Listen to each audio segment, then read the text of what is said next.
live and live. Welcome to the rock files. The rock files.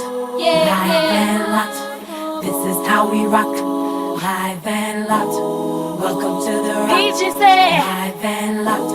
Live is how we rock. This is how we rock. The rock. The rock files. Live and lot. Welcome to the rock. Live and lot.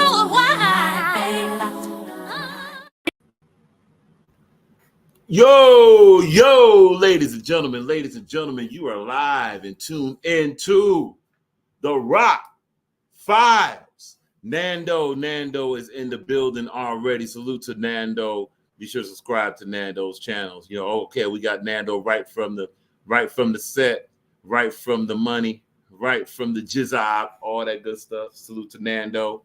Ladies and gentlemen, this is going to be a very, very different Rock Files live. You know, but of course, before we get started, may everyone, all praise to the Almighty Yahuwah, all praise to the Almighty Yahuwah.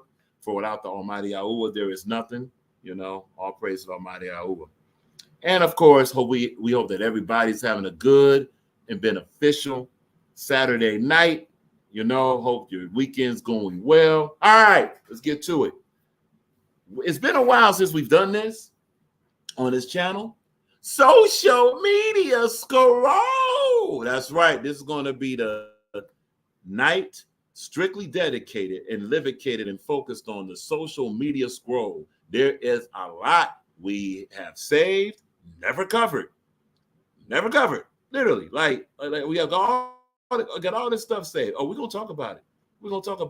It's gonna be a whole lot. So buckle up, enjoy yourself. You know, we're finally going to get to, and it's going to involve social media in general, all that good stuff. Now, hold on. What we got? Now, we're going to go here. That's all right. We're going to go right around here. Yeah? We're going to go right around here. Yes. Social media scroll in effect. Yep. We're going to share the screen and get it going. The first thing we're going to share, and this is from Social Media Scroll. This is from what's the name of this news source? Smart News, right? This is from Smart News. A lot of us get stuff from Smart News, but you know, a lot of people get so many articles and notices of reports, they may miss a couple things. This is one that struck an interest, right? This is one that should hit home a whole lot. According to this is a Bloomberg article. Man, get this up out of here. Anyway, I was going to stop it. Figures. That's all right. Watch this. Anyway, this is according to a Bloomberg article. Online dating caused the rise in U.S. income inequality, a research paper shows. Let's go ahead and go to it. And no, Bloomberg, we're not going to pay you. No, for what? We ain't doing that. Here we go. So Bloomberg can keep that. Let's go here. This is now from all sides from a Bloomberg article, right?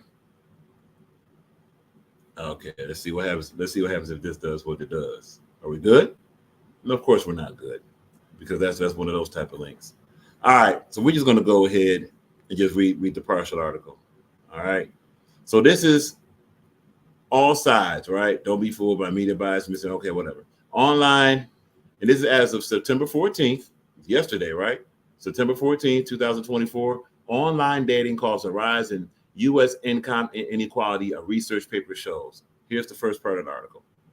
Online dating. So when we say online dating, that could be dating apps, that could be social media, whatever, right? Online dating may be partially to blame for an increase in income inequality in the U.S. in recent decades, according to a research paper. Since the emergence of dating apps,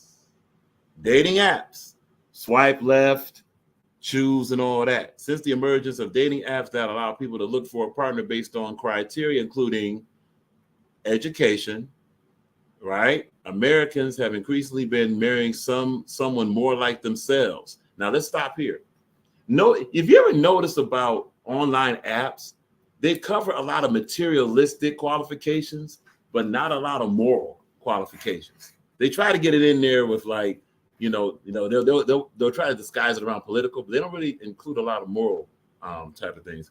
Blunt Avery in the building. Salute to Blunt Avery. Be sure to subscribe to Blunt Avery and Nando. Blunt Avery mentions hit the like, share the stream, and subscribe to the Rock Files channel for more battle rap content and much, much more. Absolutely. And tonight is going to be the much, much more. We're doing all social media. Scroll all through it. And also be sure to subscribe to the good brother Nando right from the job. But now we're going to tackle this. Now, look, notice this article started, right?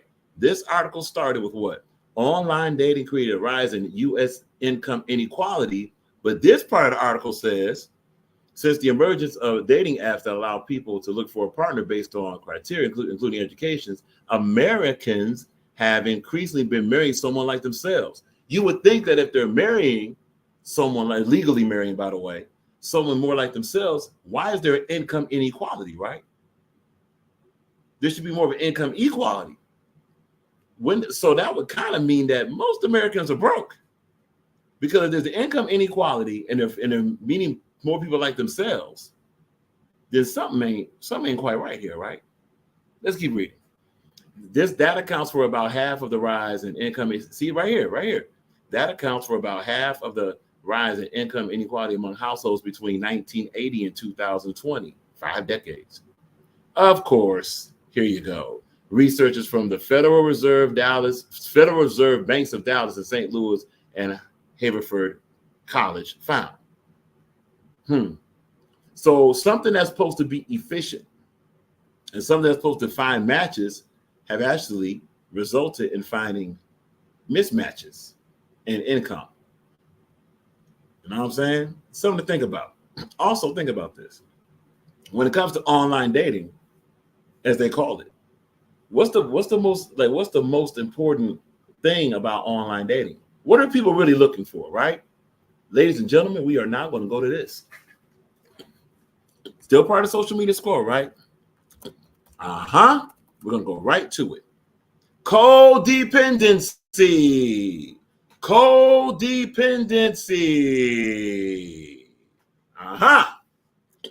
What is codependency? Why are we talking about codependency?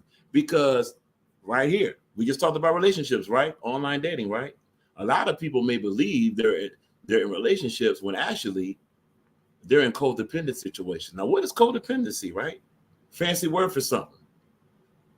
Yes, ladies and gentlemen, we have the lovely Miss Bunny in the building. Miss Bunny, be sure to subscribe to Miss Bunny's channel. Hit the like button, bell notification, all that good stuff. Salute to Bunny in the building. Codependency. Now, this is according to the site, the source, Psych Central, right? PsychCentral.com. It has a lot of this stuff. And this is very important to really discuss. This is not intended to go to a certain person, but if this does apply, it may help you in certain situations, right? Now, this is called, the name of this is called, what are the signs of codependency, right? What are the signs of codependency? So, of course, it's going to go through this deliberation. Codependency often has you funneling your energy. Does this sound familiar to someone? Codependency has you funneling your energy into supporting the people in your life without making space for or even considering what you need for yourself. Ooh, read that again. Codependency often has you funneling your energy into supporting the people in your life, or supporting, or even building, or even focusing on the people in your life without making space for or even considering what you need for yourself. Most individuals are not really looking to bond with human beings. A lot of individuals, and that's not for everybody, but a lot of individuals are simply looking to have someone do stuff for them. That's what this focuses on. Read again. Codependency often has you funneling your energy into supporting the people in your life without making space for or even considering what you need for yourself. Also, what should be added to this is the people that receive from you, they don't care what state you're in. It's a selfish thing. Even though it says codependency, right? It becomes a selfish situation. Let's keep reading. You'll see it. Let's keep reading. Keep reading. Hold on. Uh-huh. The main sign of codependency is elevating the needs of others above your own. Other signs include controlling behavior. Controlling behaviors. What did we just say? What was just said? What was just said is most individuals are not looking to bond with humans on a mutual level. We'll add that. Most individuals are not looking to bond with individuals on a mutual level. They're looking to just get something from somebody and have them obligated to give it to them. You know, it kind of leans toward narcissism, leans toward manipulation. There is elements of manipulation in this, right? Let's keep reading the chat. Yep. Yes, we got Kai B in the building. Kai B is in the building. The rate of violence is at a solid 93.1%. Salute to Kai B. Oh, Kai B is like, oh, I'm glad. Hey, nah, salute. Yeah, this is well overdue. We've been sitting on this one. Pause if necessary. We've been trying to do this. And yes, we will get, for those that's asking, what about battle rap? What about battle rap? Man, look, we did 15 lives straight about battle rap. You know what I'm saying? 15 lives straight. We're gonna do some life stuff. All social media scroll. Kai B mentions, oh, I'm glad I caught this combo. Oh, no, we're here. We will drop the code in a minute. And Bunny says, right on cue. Salute to Bunny. Let's go back here. Bunny mentions, yes, another word that is empathy. And Bunny, what does it take to be empathetic? It takes mutual concern. That means once empathy is not in the situation, it leads more right back to our subject, which is codependency. Let's go back. The main sign of codependency is consistently elevating the needs of others above your own. Other signs include controlling behaviors, self-sacrifice, fear of rejection. Wait. These are other signs including that. Don't forget the main sign. Let's go, because we got to break it down. The main sign of codependency is elevating the needs of others above your own. Also, the other person will accept that without any concern of who they take it from. It's kind of like this. One way to take a look at codependency is, most of us been through this, right? You may have some people that are solid, like a small circle that actually you rock with, but then you got those, like, let's say there's some relatives that believe they're entitled to receive from you. You're only going to hear from them when they want something, right? Hey, cuz, hey, ma, hey, dad, hey, brother, hey, whoever, right? Are you in town? Yeah, I want to know, do you have some money to loan me? See, what had happened was Pookie and them, etc., right? That's what we talk about, the controlling behavior, right? Now, wait a minute. Wait, whoa. How is that controlling behavior if they ask you for something? Because they're only calling this person or interacting with this person when they want something. They don't really care about that person. Notice in codependency, guess what word you don't see? Care, right? Main sign of codependency is consistently elevating the needs of others above your own. Other signs include controlling behavior, self-sacrifice, and fear of rejection. But wait, what does it say at the end? But these aren't the only ones. Understanding what codependency really is and recognizing the my bad. Let's highlight that. Understanding what codependency really is, recognizing the signs of codependency in your behavior and also in the behaviors of others. It should have said that. It didn't. Fine. But signs of codependency in your behavior is an important first step to building healthy boundaries and honoring your own needs and being sure that needs are in balance, not just by receiving, but also by giving. Giving and receiving must also be there. So let's get to it. What is codependency? Codependency is a way of behaving in relationships where you persistently, persistently. Now, let's keep this a buck. Of course, in relationships, there will be give and take, right? So there's going to be situations where some give. There's going to be some situations where some take. We're talking about what's the overall lean? What's the overall trend in a relationship? If it's give and take, you're good, right? Because, hey, what they say, fair exchange is no robbery, right? But if all it is, you have one person only taking, one person only giving, that's what this word persistently leans to. Persistently prioritize someone else over you, and you assess your mood based. You assess your mood based on how they behave. And keep in mind, the other person ain't doing that. And look, this can also go to where you might be the villain. You might be someone that wants someone to prioritize you over them. See what I'm saying? Look at social media. You know how many posts per day that is seen like this? People don't do this for me. People do that for Who we got? Just trying to be sure we get everybody. Viral Money's in the building. Definitely. Viral Money's in the building. Salute. Be sure, y'all already know, be sure to subscribe to D Money, Viral Money's channel. Not Enough Podcast. And be sure to enjoy some fire battles. All that good stuff. Now, salute to Viral Money. Y'all already know, man. Bunny mentions, yes, feeling for people more than your own. Also, people feeling for you more than themselves. We're talking about mutuality. Bunny mentions. That's what I need. That's what I do. I need to stop. And also, now, Bunny, right with that. If you choose to go that way, be sure you don't go on the other side, becoming the villain. A lot of people start out really, really decent, right? They're like, I'm going to be a giver. I want to be here for someone and all that. Then what happens? They see they're getting played. Then they say, nah, it's about me. I got to be about. And that's why this article got to get broken down very carefully, because the same way you don't want to be mistreated, don't become what mistreated you. See what I'm saying? So there's a lot of seesaw out here. Well, because I got mistreated, it's all about me, and I'm going to mistreat somebody. You're not helping. You're actually hurting yourself. You know what I'm saying? So yes, Bunny, absolutely. Don't prioritize somebody over yourself. Also, don't look to be prioritized over someone's self.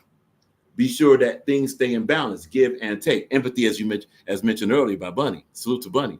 Who else we got in the chat before we continue?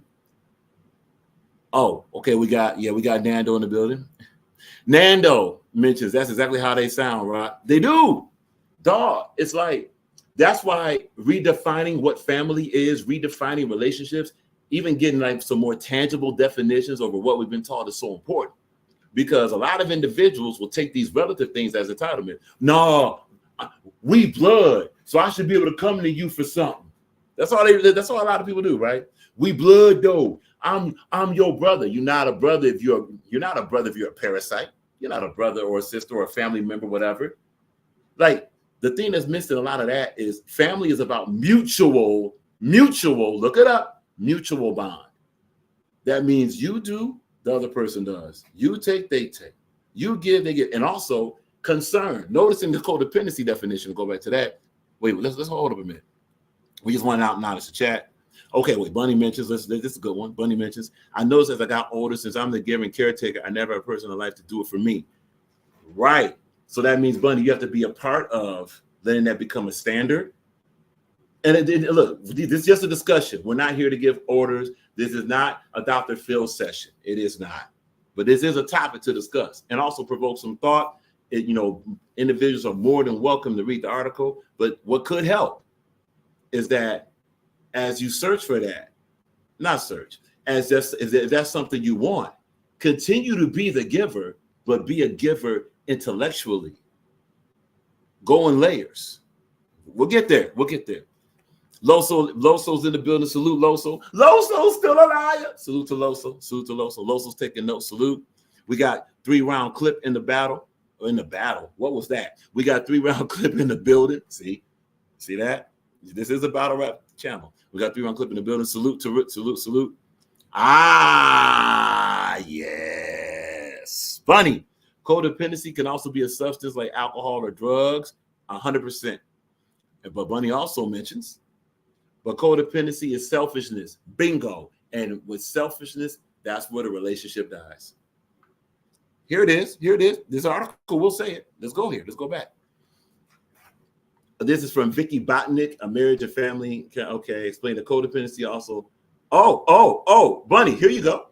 You probably read this, but look, this is from Vicky Botnick, a marriage and family therapist in Tarzana, California. Salute to Tarzana. Explains that codependency often involves a sense of forgetting where you and your partner begins Now we get to the mutuality of it, right? Where you end and your partner begins. That goes both ways, right? So this is where we get to the give and take. That means if you're just receiving from someone, a bell should go off, be like, wait a minute, what have I done for my partner? All I'm doing is receiving. But see, a lot of people are so happy to receive, they don't look at it this way. And they believe that, well, cool, I'm getting, that's on them to figure that out. Just be sure that I'm getting. You're losing though. Because think about it. If all you're doing is receiving, and if you care about your partner, then if your partner goes down, the relationship on which your partner is involved in goes down with you. That's what's dangerous about codependency. Again, where you end, a sense of forgetting, where you end and your partner begins. Let's keep moving. The more you focus on providing the support you believe, here, mutuality, Bunny. The more you forget, not just Bunny, the whole chat and all the viewers, the more you focus on providing the support you believe others need, the more heavily they begin to lean on you. And here it comes. Y'all remember that phrase, entanglement? Mm-hmm. Over time, it becomes increasingly difficult to disentangle yourself. All right? We're going to keep reading. And we're going to get to the 13 traits. We're going to stop there and have a discussion. Codependent traits can eventually lead to a disconnect from your own desires and needs. The reason why we keep reiterating balance is because this article won't do it. This article is obviously written in the tone to help those that are being given, they're being taken advantage of. But see, what this article doesn't include is that they can't become the villain. So it does definitely lead to a disconnect from your own needs and desires. Promote unhealthy relationship dynamics. We talk about the give and take a lot, right? Here you go. Affect self-worth and overall well-being. Okay. Basically, an unbalanced relationship. Look, here's a little trick you want to do. You want to find out someone's in a relationship? What we got? Bunny says, I get it. Salute. Cool. A-Fan's in the building. A-Fan, salute. Mm-hmm. MacTown, what up, MacTown? Salute to MacTown. And be sure to subscribe to A-Fan, Loso and Bunny. Loso got fired, man. Loso is an incredible lyricist, man. He's an incredible rapper, lyricist, explosive. And he's one of the most talented individuals in battle rap, man. Be sure to subscribe to Loso, man. Salute to Loso. Bunny mentions exactly right. When you ask, that's when they get uncomfortable and really, yep. Not just ask though. Not just ask. When you observe. See, one thing that ladies do a lot is they lean a lot on the words. Well, he said this, he said that. What a lot of, not all ladies now, but what a lot of ladies will miss is what experiences and what actions, what did they show you? Somebody can say anything. Somebody can sell any dream you want, right? But it's about what matches up. Like, what situations did you go through with this person to see if what they were saying, especially the part that someone likes, matched up with what you thought it was. So it's not just ask, although that's a huge part of it now, but it's also what is seen and what's observed. There's one more thing. When someone sees something, don't create noise in your own mind to say, oh, well, I saw that, but this is the reason why. You saw what you saw, analyze it objectively. Loso mentions, thank you, Tim, right now. All praises to the Almighty Alot. Loso, and also salute to you. Fresh Coast, salute, bro, rock and chat. Yeah, Fresh Coast in the building. Be sure to subscribe to Fresh Coast. Fresh Coast might be in that ring again. Salute to Fresh Coast. Fresh Coast rap. You know what I'm saying? Not just that, but Fresh Coast got a fantastic channel. Be sure to subscribe, click the notification button, all that good stuff. Like button, share Fresh Coast's channel. As Fresh Coast mentions, share the video, subscribe to the channel. Absolutely correct. Let's read on. Experts. What was this? Hey, yo, Bunny, what was this? Experts introduced the term codependency in the 1940s. It should be noted around the 1940s was also around World War II, right? All of that, the chaos and all this stuff, to do what? help describe specific behavior patterns. Help describe specific behavior patterns they noticed in partners and family members living with alcohol use disorder. That goes with what Bunny said about it can involve drugs, but it also is selfishness. It could be said that there are 4 elements of man's vices and sins. Those 4 elements of each of them, whether it be murder, whether it be gluttony or whatever, coveting, whatever, is ego, pride, conceit, and arrogance, right? All that goes with this. And look, by the original definition, codependent might describe loved ones who enable alcohol use. That enabling will be repeated. Let's keep going. Let's keep going. We're going to get to these signs. What was just said? Observation, right? And that's without even really going down to the article.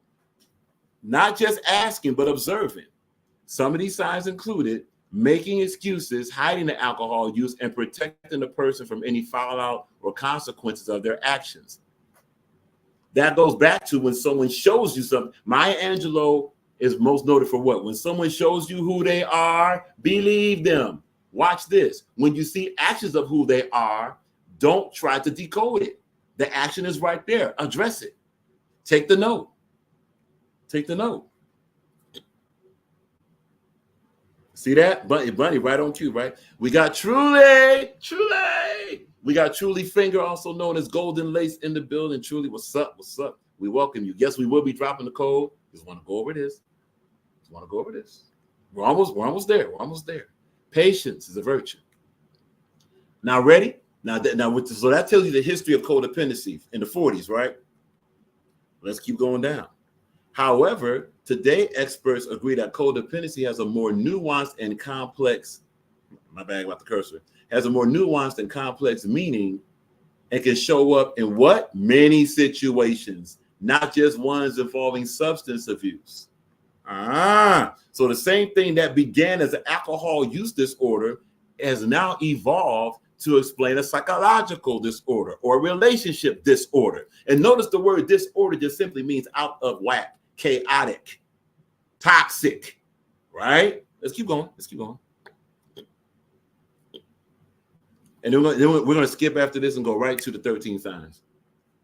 Codependency refers to an enmeshed relationship in which one person loses their sense of independence and believes they need to tend to someone else.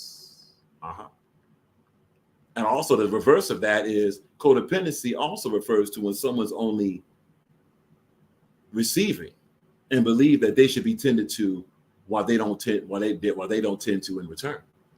Yeah, that's codependency, Botnick. All righty, we read that. Oh, wait, but here's the last one. We mentioned. Okay, now look, don't get twisted on this real quick. We'll read this part here. 2018 research interview patterns of codependent behavior generally involves 4 main themes. Self-sacrifice. Now, self-sacrifice is not a problem. The issue is it only self-sacrifice with no exchange? Same thing with this tendency to focus on others. A lot of these are good things, but the issue with codependency is only one person is doing them. That's the issue. So when reading this article, it doesn't mean that, oh, wow, I got to be sure that so that I'm not codependent, I'm going to do some self-sacrifice. We all should be doing self-sacrifice. Otherwise, we're going to be some egotistical, sinful, wicked individuals. There should be some self-sacrifice. But in a relationship, we shouldn't be the only ones doing self-sacrifice. And we shouldn't be the only one focusing on others while someone else just takes. See that? A tendency to focus on others. Here you go. It goes back to this. A need for... Y'all, we're going to let that one simmer. A need for control, which may fuel conflict. That goes both ways, doesn't it? A lot of people that are givers, they may not be given just to be given from a very pure place. They might be given to establish control. That's the dependency of it, right? That's where a lot of people get trapped up. Oh, I want someone to give me this and give me that and give me this and give me that. If they're giving you this, You better ask what they want, what the exchange rate is. Oh, no, don't even worry about it. I got you. Yeah, they got you. They got you controlled. Because what happens, a lot of individuals, when they receive from a human being, they tend to relax. And then they become emasculated. That's another phrase we can look about. Emasculated, powerless, the inability to not be able to do things independently. And of course, here you go. And a lot of these last two are very similar to narcissism. Difficulty recognizing and expressing emotions. Ooh. Now, let's go to the 13 signs. And after this, we'll go right to the chat, drop the cover. Here we go. Common signs. Yeah, common signs of codependency. We're skipping that intro article. We basically did that. Common signs of codependency include, as we mentioned, to start with, number one, a deep-seated need. That's the key right there, a need.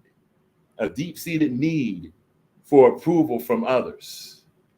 Not a deep-seated desire. Need is important, to where it's such an urgent thing that someone may feel as if, wow, if I don't get this, then I've lost. If others don't feel good about me, or if others don't approve of the things I'm doing, then it must not be any good, rather than having confidence from within. Number two, a self-worth. Oh boy.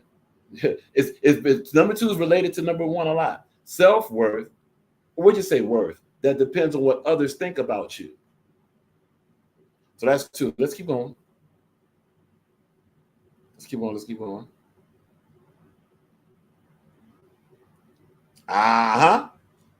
Oh, ladies and gentlemen, we got Danks. The Fam Jams is in the building. Dank. Salute to you. Awesome live. And look, salute to you and salute to Talk Your Ish Jess. Tell these losers what it is. Tell these losers what it is, man. Ain't nobody playing. And let's announce this. Dankster is good over here. Dank is good. Everybody in this chat that's a regular over here, they're good over here. Fresh Coast, good over here. Mactown, good. Definitely Truly Lace is good over here. Bunny, good over here. Dankster's good over here. And you dang all right, Rico Squad, good over here. All right? We got their back. Simple as that. If there's a problem, we could care less. Ain't no problem with them over here. Very clear. All right? For those that's just tuning in, as you see in the title, this is a social media scroll. Codependency is the topic. Codependency is the topic. If you want a referral to this, by the way, you can check the community tab. We do have these 13 signs that we're going over posted on that community tab. Let's see. We're just reading the chat very quickly. So Dankster's in the building. Salute to Dankster. Salute. Bunny mentions. Yes, it is. That's what codependency is. Boom. You got it. Bunny also mentions, but Bunny's right on top of this topic. Salute to Bunny. If I feel it has to do with you feel bad, Bunny mentions, I feel it has to do with if you feel bad about it or not. Right. Consequence. That goes back to empathy that we were discussing earlier. Empathy. And it's easy to detect.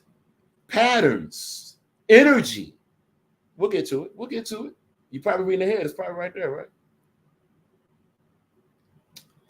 We got Mactown mentions most women confuse guidance for control. Not the A-type women though. Because see, and one thing we got to do, we got to be sure that we categorize women versus females versus et cetera, et cetera. Because the women that are stable, they know a lot of this stuff already. They actually, honestly, Mactown, no lie, being in business with a lot of amazing women can tell you that a lot of them seek guidance. The thing is, they have a checkpoint for guidance to see if it's confidence or not. But you're right. The ones that are not quite there yet, they may feel threatened by strength because they don't know how to handle being around strength. A lot of people, let's keep it $1. A lot of males have not been around women ever in their life. A lot of females don't even know what a man is, nor have been around a man. So when they see that power, it can be intimidating for them, which may lead to the control that Mactown's talking about. But that's used for the ladies. Let's keep going. Nando mentions, learn that not all gifts are from a good place. Hey, Nando, in Proverbs, if not mistaken, which is not a mistake, in Proverbs, it says, beware of those bearing gifts. Beware of those bearing gifts. for that reason that Nando just typed, because not all gifts are from a good place.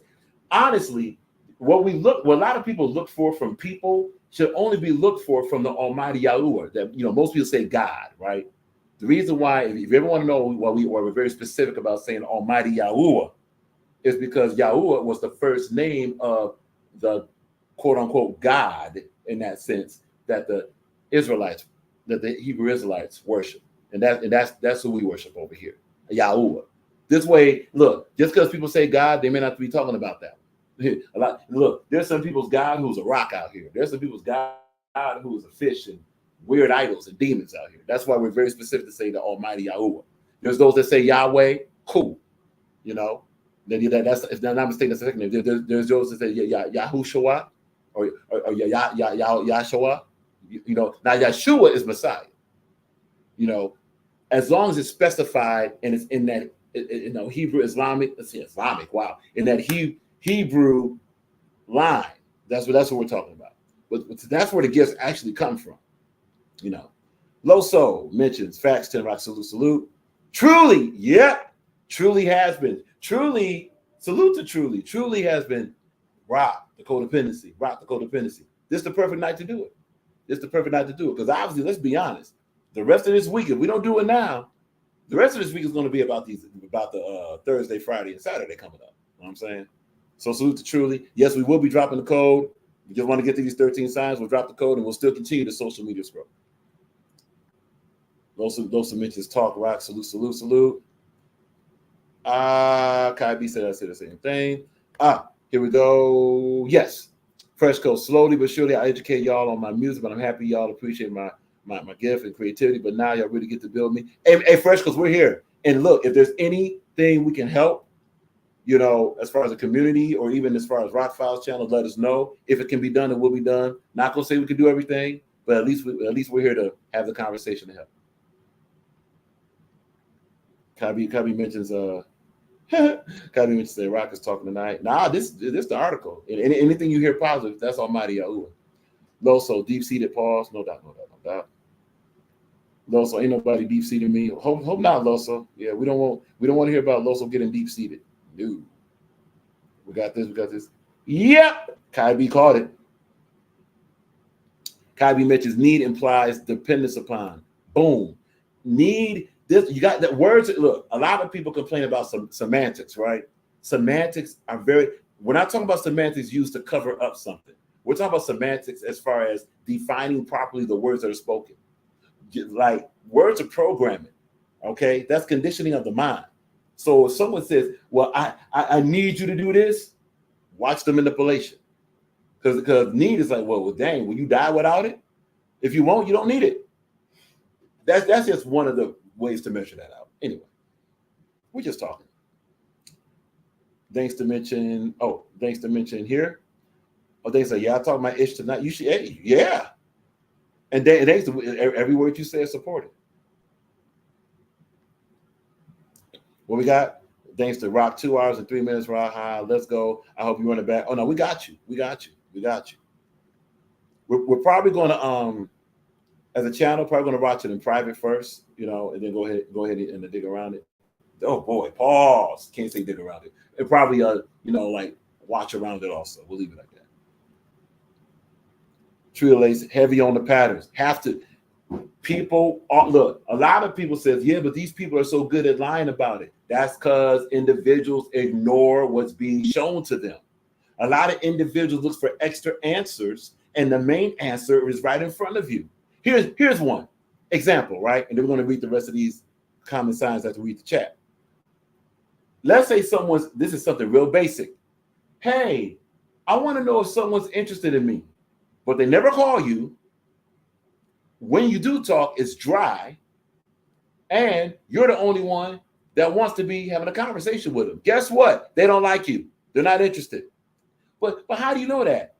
Because they barely call you. When you talk to them, it's dry. Like it's called a front surface answer. A front surface answer. The obvious answer is right in front of you. Don't ignore that. Accept what you're being given. Don't miss the forest for the trees, in other words. All right. Absolutely. Fresh Coast mentions life revolves around energy, B. Yeah.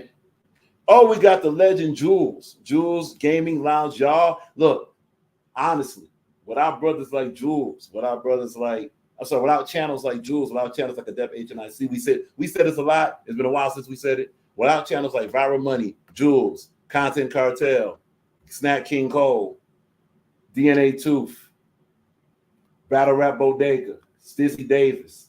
Want to be sure we get them all, as we can.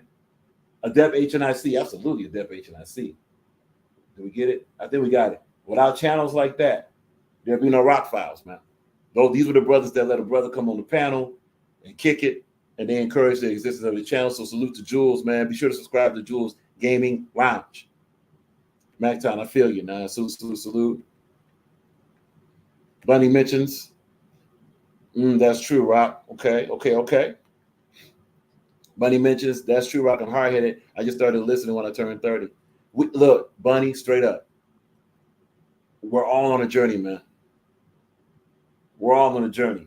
Look, just because Rock is talking, it don't mean Rock do this perfect. I ain't gonna listen. Earlier, the good brother was it Legend? No, it was P Black. The good brother P Black asked an awesome question. Rock, what are your vices? The answer was, well, there's one vice I will not discuss publicly. But the other vice is having an addictive personality, right? So that's something that Rock, as a man, has to be sure to have control over, so that vice doesn't control me as a man. You know what I'm saying? We're all on a journey, man. Some people get certain things. Look, Bunny, at least you're getting it. There's some people that live their whole life, don't get none of this, and they're fine that way. Salute to Bunny. Truly Lace, right? Salute. Kai B, strength and guidance can cause discomfort to women that aren't ready to elevate. Women sometimes fight against that calling, guidance, control, because they'd rather be codependent. Oh, we're going to get there. Hold that thought. We're going to get there. Instead of healthily challenged. That's how a brother can really tell if he's around that queen type of woman. A queen type of woman will challenge and discuss and will actually seek information of leadership. That's how a brother will know. You know, I go front like the lady that's in Rock's life right now. That's how we knew we were compatible. We'll get down. Fresh Coach knows that I just always been about sharing my music and building. So thanks for the time and energy. Now we got you, man. That's what we're here for. We got you. What we got? Oh, okay, we got more. Bunny, that's true, Rock. Anything I wasn't born with, I can live without. Also, look, we should be thankful for the things we don't get. Let's be straight. There's a whole lot of requests. That we may have that we think we want, but then we live more life and be glad that we didn't get them. Here's an example. Back in the day, I know a brother that wanted to be the next Dr. Dre in producing music, right? Back in that day. So he's like, yeah, man, I want to be like Dre. But then he found out producing this amazing music, there's a lot of things come with that popularity. All of a sudden, if you're walking in a mall, and let's say you're chilling with who you're chilling with, because you're chilling with the chill, all of a sudden someone yell your name all across the way. You don't have a lot of privacy. Then all of a sudden there's some interesting individuals that say, hey man, yeah, you got that great music, man. Look, I got about $10,000. I want to book all these studio sessions. You know what I'm saying? But I want you to produce these dudes. And then you see the type of music they want to do. Or then he saw the type of music that they want to do. So now, if you out there, it becomes more difficult to maneuver around said situation. Because now you're the man. So the thing he wanted really wasn't good for him. So we should be very thankful for the things we don't get, because maybe those things are being held back from us by the Almighty Yahuwah for the sake of our overall well-being. Something to think about. Viral Money mentions, so far removed from this, but this is a great topic. Now, salute. Appreciate it. You know, we True to Lace, Blunt Avery, yep. Mactown. P Black Smoke, Super Reggie Bush, and Reggie Williams, Reggie Bush, Reggie Miller. Salute. Oh, yes, it's direct from Rico Squad. We got my man Hacks. Hacks, what's up, man? Rico in the house, man. Salute to Hacks, man. Salute. What we got. Just want to be sure before we get, once we get back. Absolutely. We gonna leave this up there. That's right. Never forget 5. Be real, cop. Never forget 5. $20 pay-per-view event break. Know what I'm saying? Cop that. You know what I'm saying? Salute. We got everybody. Kai B. Yes, we got Kai B. Facts Rock. Salute. Oh, ladies and gentlemen, we got the GOAT. Not the GOAT. We got the end game. One of the end games of battle rap. Innovates in the building. What up, Innovate? Detroit for life. We know what it is, man. So now salute to you, bro. Salute to you. And Hacks is in the building. Okay, cool. Let's get back to the other signs of codependency. So we did the self-worth that depends on what others think about you. 3, a habit of taking on a habit of taking on more work than you can realistically handle, both to earn praise. We talked about ego. We talked about pride, both to earn praise or lighten the loved one's burden. Again, the lighten the loved one's burden, that's okay to do. But are you the only one that's seeking that in that situation? Or even if not that situation, consistently. Let's keep going. A tendency. See, that's the key word right here. A tendency, not an action to apologize, but a tendency to apologize or take on blame in order to keep the peace. So that means it's okay to take the high road and say, nah, I'm good. But is that what you're consistently doing while somebody else taking advantage, right? So a tendency to apologize or take on blame in order to keep the peace. A pattern of avoiding conflict. Again, nothing wrong with avoiding conflict, but are you the only one doing it? Let's keep going. By now, y'all get it. Come here. A tendency to minimize or ignore your own desires. Also, to accept your desires being ignored by the other person. That goes back to enabling, right? Remember way up here we talked about enabling? We ain't gonna scroll it. Well, yeah, that goes back to enabling. Here we go. Good. Excessive. See that? It's okay to be concerned about a loved one's habits or behaviors, but when it's excessive and it replaces balance, codependency. And there's many signs outside these 13, but these are just the main 13, according to this article. A habit of making decisions for others, trying to remember that word control? Trying to manage loved ones. That goes back to the giver can be a villain. Just because there's a lot of givers that play that victim role or villain role. A lot of givers, not all of them, but a lot of givers are the main ones that were given for the sake to establish dependency in the first place. Then they complain about it when they didn't get what they want. Oh, we'll talk. 9, a mood that reflects how others feel rather than your own emotions. In other words, it's called masking. So if you have a mood that's dependent on how others feel, and then you just want to mimic that behavior and mask your own, codependency. There it is right there. That's number 9. Yeah, right there. A mood that reflects how others feel rather than your own emotions. Yo, that's heavy. Guilt or anxiety. We can stop right there. A lot of anxious people have anxiety because of being consistently in codependent situations. Not saying all of them do, but a lot of them do. Guilt or anxiety when doing something for yourself. Or how about this? Guilt or anxiety, not just doing something for yourself. Guilt or anxiety when doing something that's outside of doing for this individual that's been used to benefiting off what you've been giving them or what you've been used to give them by the Almighty Yahweh. Yo, check this out. Check out 11, though. Check out 11. Oh, this is a good one. This is, oh, boy. 11, doing things you really don't want to do simply to make others happy. Let's add this. Not only doing these things that you don't want to do to make others happy, but also, look, but also dealing with individuals that want you to do things and they know that you don't want to do them and they know you'll be miserable doing them. Also, let's go deep. Let's go a little bit further. When you want someone to do for you things that you know they don't want to do and will have them unhappy. All of that is code. All that is a crazy sign of codependency. Two more, and then we'll drop the code. And we're going to do more social media scroll. Man. This is, yeah. Idealizing partners. Remember we talked about observation, taking information as it is without trying to shape it or form it or give noise to it. Idealizing partners or other loved ones, often to the point of maintaining relationships that leave you unfulfilled. In other words, empty relationships. There it is. Let's read it again. Idealizing partners or other loved ones. Look, when we talk about codependency, it's not just about romantic situations.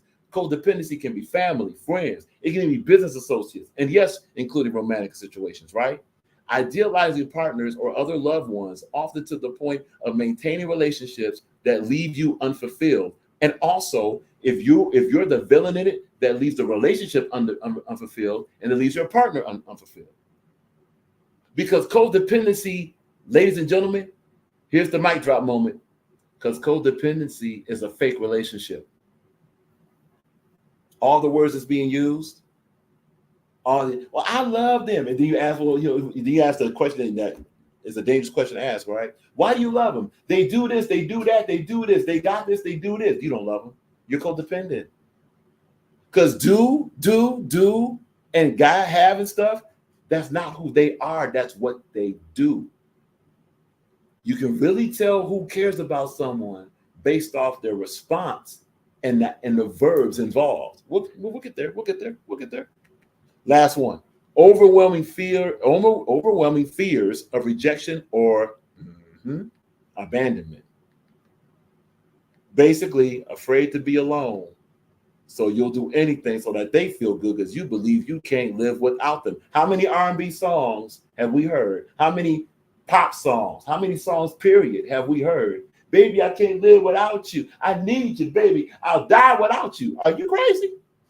Look, the mainstream music Hollywood industry, they program codependency and they called it love when it has nothing to do with love. Notice that in all of these, you may see loved ones, but notice the action of all of these 13 signs has nothing to do. Hold up. There you go. Notice all these 13 signs. Let's read. Can we read this shit? There we go. Look, all of these 13 signs. You know a word you don't see? You don't see love. Huh? Where's love? And no, loved ones don't count. You see need as the active. You see depend, right? You see take, handle, earn. You see take again. You see pattern, or you see avoid. You don't see love. Because codependency has very little to do with love, ladies and gentlemen. And if your relationship don't have love, and the only one in the love is Almighty Yahuwah. So it could be said, and it will be said, if your relationship don't have the Almighty Yahuwah, you don't have a relationship. You have codependency. Let's drop the code.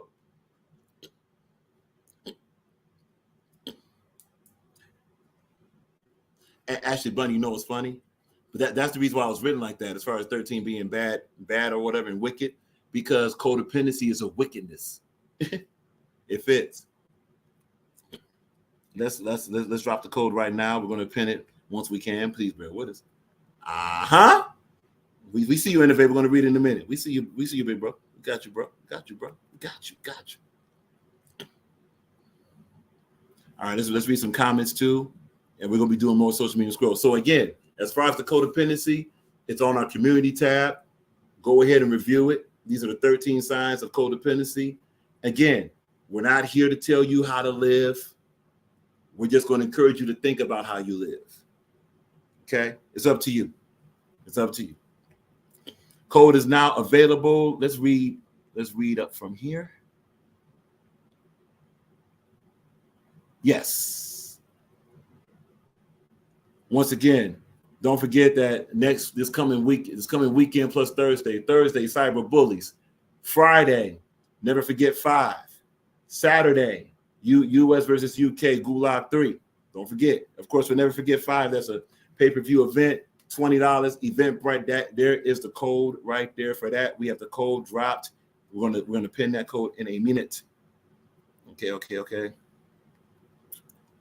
MacTown just mentioned. MacTown mentioned, hey yo, as we making bets for Never Forget 5, let me know. There is supposed to be something for who did that, Mac? Man. Was just on the panel a couple of days ago. Someone was doing that. Blunt. Hey, Blunt, weren't you doing bets for Never Forget 5? Yeah, Blunt was. Go ahead and talk to Blunt. That's my man Blunt. My man, he should be in here. Blunt, if you're in here, someone's interested in doing bets for Never Forget 5. Salute. Innovate said you said it right. The end game, right? So let's explain. The reason why here we don't say GOAT is because GOAT is a Baphomet, bro. We stay away from that. We don't say that. We know what hip hop means. Respect. We don't mess with that. But no, on this one, self-destruction also. Yeah. Bunny with the yeah. Yep. Oh, my bad. Okay. Let's get you. Ladies and gentlemen, on the stage right now, we got the brother Nando in the building. And of course, we got straight from Goldfinger Island. Trule. What's up, Trule? What's up, Nando? Salute. Good morning. Salute to both y'all, man. Appreciate y'all. Going to read a couple more of these comments, and then, of course, get y'all response to what this codependency was, and actually a lot of people been waiting on this topic. We're going to chop it up, and we're going to do more social media scroll. All right. Innovate mentions, I've done that with my girl, but she turned my love into fear. Yeah, but see, that's because it was your love. It probably wasn't the love from the almighty Yahuwah. You know what I'm saying? Innovate mentioned. I care for her, but she turned it into me being afraid to hurt her or afraid of her. And that's why the plug is so important, my brother. That's why the plug is so important. Projecting also. Oh boy, that's a part of code. See, that's where codependency kind of starts leaking into manipulation, and of course narcissism. When it comes to projecting, yeah. Bunny says, yep. Okay, true. Oh yeah, viral money. Money's in the back. He sure is. Just saw it. Ladies and gentlemen, we got the viral era in the building. Viral money, salute, man. What's going on, man? Nothing much. I don't want to deflect nothing, but that was crazy, Ted. That was crazy, man. I mean, finally the viral one, but it's all good. How so? Wait, how so? What happened? No. That's neither here nor there. Oh, okay. All right, cool. Yeah, this the rock files, not the violation files. We don't do that, man. We don't do that. All right. So okay, it's good. Got the good one. Yep. Oh, innovate. My bad. Innovate. And there's the mistake. This is very important. Innovate, which is being with someone you idolize until you get to know them. That's why we're not supposed to idolize men. And when we say men, we're talking about mankind. The only one we're supposed to worship is, of course, the Almighty Yahuwah. That separates that. And watch out for those that's looking to be idolized. Man, you got to be sick out here. Idolize. Oh man, wow. That I'm sorry. It just struck me as somebody in this community that But go ahead, continue. No, you good. Yeah, you got to be careful of those that seek it. Look, dealing in this professional sector of like booking shows and all that is, man, dog. These individuals have some psychological issues. Like there's certain vibes that they'll carry. Oh, who we got? Oh no, we got everybody. All right, cool. Yep.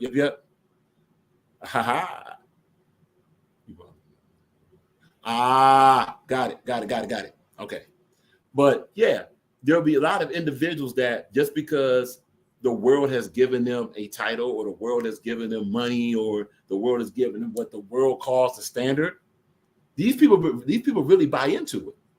We're talking about those that perform on stages around the world and all this stuff, and all of a sudden, just by their attitude, it's like, wait a minute. Like, you realize you're just a human being, right? Like, we're all here. We're basically all at the same point. Like, okay, we won't mention her name right now. There's a female who is a top-ranked entertainer in the world. She was tripping backstage once because there were 11 towels instead of 12 towels. And she refused to go on stage. And then you can hear her saying, do they know who I am? Do they know that these people come to see me? I am the reason that these people even exist. Direct quote from her. That's why you don't idolize people. And that's why you can tell that someone that wants that type of idolizing is a sick individual. They got demons inside of themselves, just to keep it about. But let's keep it moving. Let's keep it moving. Bunny there. Okay. Just trying to be sure. Innovate mentioned it takes away our love for self. It actually takes away our order for the Almighty. You know, it does. We'll talk. We discussed the 13 already. Innovates. You know. Okay. Let's go further down. Salute to hacks. Very quickly, and then we're gonna get into the discussion. Fresh Coast. I'm probably very screwed because I detach myself from. Yeah, I detach myself from everything I can't afford, obsessing or placing too much energy into people. Low key, you're supposed to do that. Just be sure it's not at such a low place that you're not eligible. And look, Fresh Coast, same thing over here. That's another advice Rock wrote working on. Because Rock, you know, speaking as is, this business is great. Even though there's some trash to talk about, it's great. It's easy to fall into the tunnel. Pause, right? Pause, the tunnel. The tunnel simply means when you get in a business mode and forget about social, right? You know, so yeah, that's something to just be aware of. At least you're aware of it. You can work on it. Kai B mentions all this boils down to not enough self-love and avoidance of self-worth so bad that you deflect to needing someone or something to feel value, right? And look, that level above that, if someone can actually instead of seeking the quote unquote love self, love who you're supposed to love, and that's above self. That's a whole different discussion. All right. Yep. Fresh Coast, the Most High Yahweh, then myself, then everything else after. Well, the Most High Yahweh, then Yeshua, then you. Yeah, but yeah, basically. Hacks in the building, that checking in. I appreciate you, Hacks. Salute to Rico Squad. Rico Squad, good over here. Rico Squad is super good over here. Jules giving up. Why is 13 bad luck?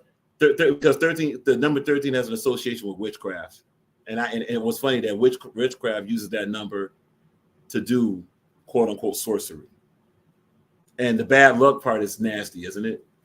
So yeah, we know. Oh, Innovate said, "Put your money on me. Don't play." Oh, you see that, ref?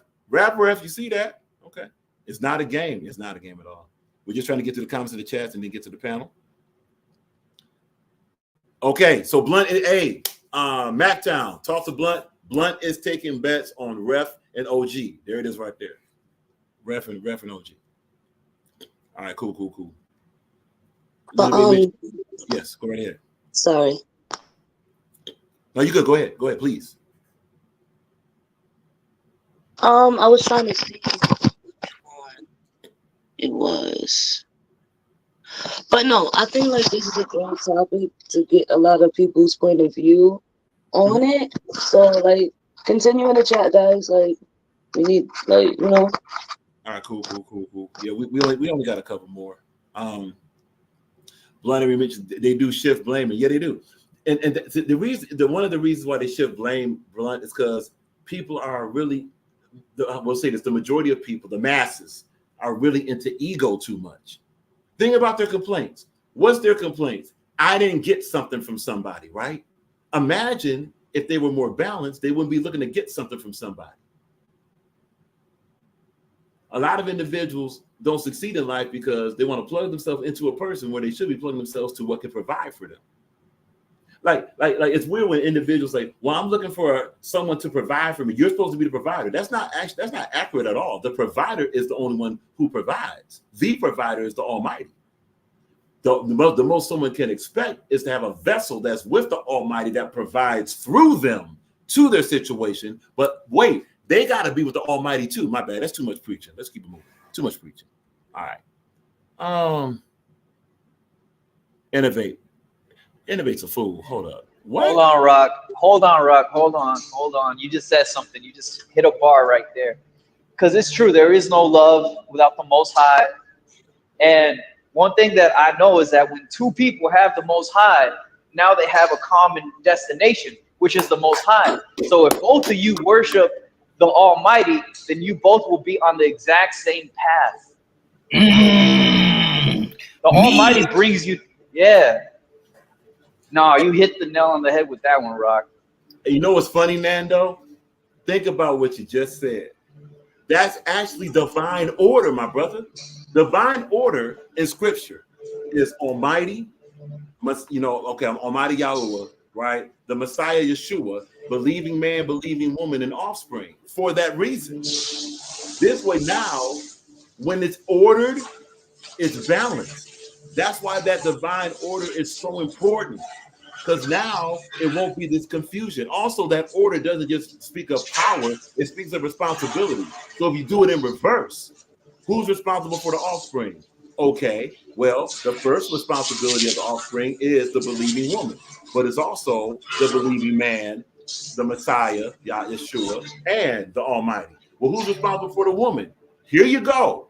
This is the big one. Okay. So for the believing woman, it is the believing man, but it's also the Messiah Yeshua, and of course the Almighty. It goes up and down. That's why it's such a complete divine order, and it has automatic balance for those that believe, though. Ready for this, Nando? You're gonna like this. A lot of individuals, they're gonna stay in chaos because they don't believe. No, that's a fact. That's a fact. If you think, I mean, I can speak for myself. Please. And before I had the Lord and, my Lord and Savior into my life, I honestly, it felt like nothing ever worked. It felt like nothing was ever really stable. It always felt like there was something that I needed. There was always a void. So I understand exactly what you're saying. I understand exactly what you're saying. And peep this, you know what was just said is void. Genesis 1:1. What was the foundation? And we're gonna move like this. The foundation of creation was off of void and darkness. Genesis 1:1. Void and darkness. But then what happened? Almighty put that in order. That's what gets missed. So without the Almighty, without the there Almighty, is no order. Bingo. And of course, wait, if there's no order, that's void and darkness. Now why? If there's no order, there's also chaos, right? And confusion. Who's the author of confusion? Sir. Go. Yep, the enemy. Boom. Now, of course, it's up to us to choose which one we want to flow through us. We're vessels, bro. We're vessels. So which energy do we want to flow through us? And look, again, this is not speaking as, Rock is preaching, man. He must have all this together. Absolutely not. Don't look. For there is none good in this world. Exactly. So all that's happening here with this discussion, again, this is not to force anybody. This is, look, take this, think about it, come up with your choice, decide where you want to go. You know what I'm saying? And this does go to codependency, because codependency is nothing more than a fancy word for chaos. Look at all these 13 signs. It speaks of chaos. How do you get it back in order? You have to do things outside of yourself and above yourself. All that stuff. What we got? Oh, that's fire. Oh, that's so fire. Salute to that. Just one. Hold up. I didn't mean to interrupt, but that was no. As soon as you said that, I was like, I had to just say. No. But see, that's what this discussion is for. You know what I'm saying? That's what this discussion is for. It's for those that hear something. It's like, hey, you know what? This is what's feeding me right now. Speak. No, definitely speak. Definitely speak. You have to be evenly yoked. It says it in scripture as well, to be evenly yoked. You know what's funny? It's interesting that scripture says equally yoked. And of course, that'll be debated against by this world. But then when psychologists say compatibility, oh yeah. A newsflash, guess where they got compatibility from? Exactly. All right then. Fresh Coast Live. Never address the Most High with gender, otherwise it's false. Bingo. But anyway, never address the Most High with gender, otherwise it's false. Yahweh is Alpha and Omega, beginning and ending. Be careful of deifying the Creator with gender's family. And that's the reason why, if you notice, when we say Almighty Yahweh, we leave fresh. There was a panel, and after this, we're going to read the rest of these comments and go to some more social media scroll. We did a panel here on the Rock Files channel, and the question was like, well, isn't God a man? Isn't God? And then the question was like, well, no, Almighty is Almighty. So you're saying Almighty is both? Nope. Almighty is a whole. Almighty is above all of this. Are you kidding me? The problem with man is man wants to try to humanize the Almighty. You cannot do it. It's literally impossible. That's what authority is. Almighty is Almighty. It's strange how the wind can be considered the wind. Fire is fire with no gender. Earth is earth. Yeah. You know? But then when it comes to, we'll go ahead on. Truly, go ahead. No, because when you said that, I really just thought about the burning bush. So it's like, and then you said the fire. I'm like, oh, yeah. Salute. I mean, okay. Actually, Bunny, it's a little bit of both. It's a path and it's a set of rules, depending on what we're talking about.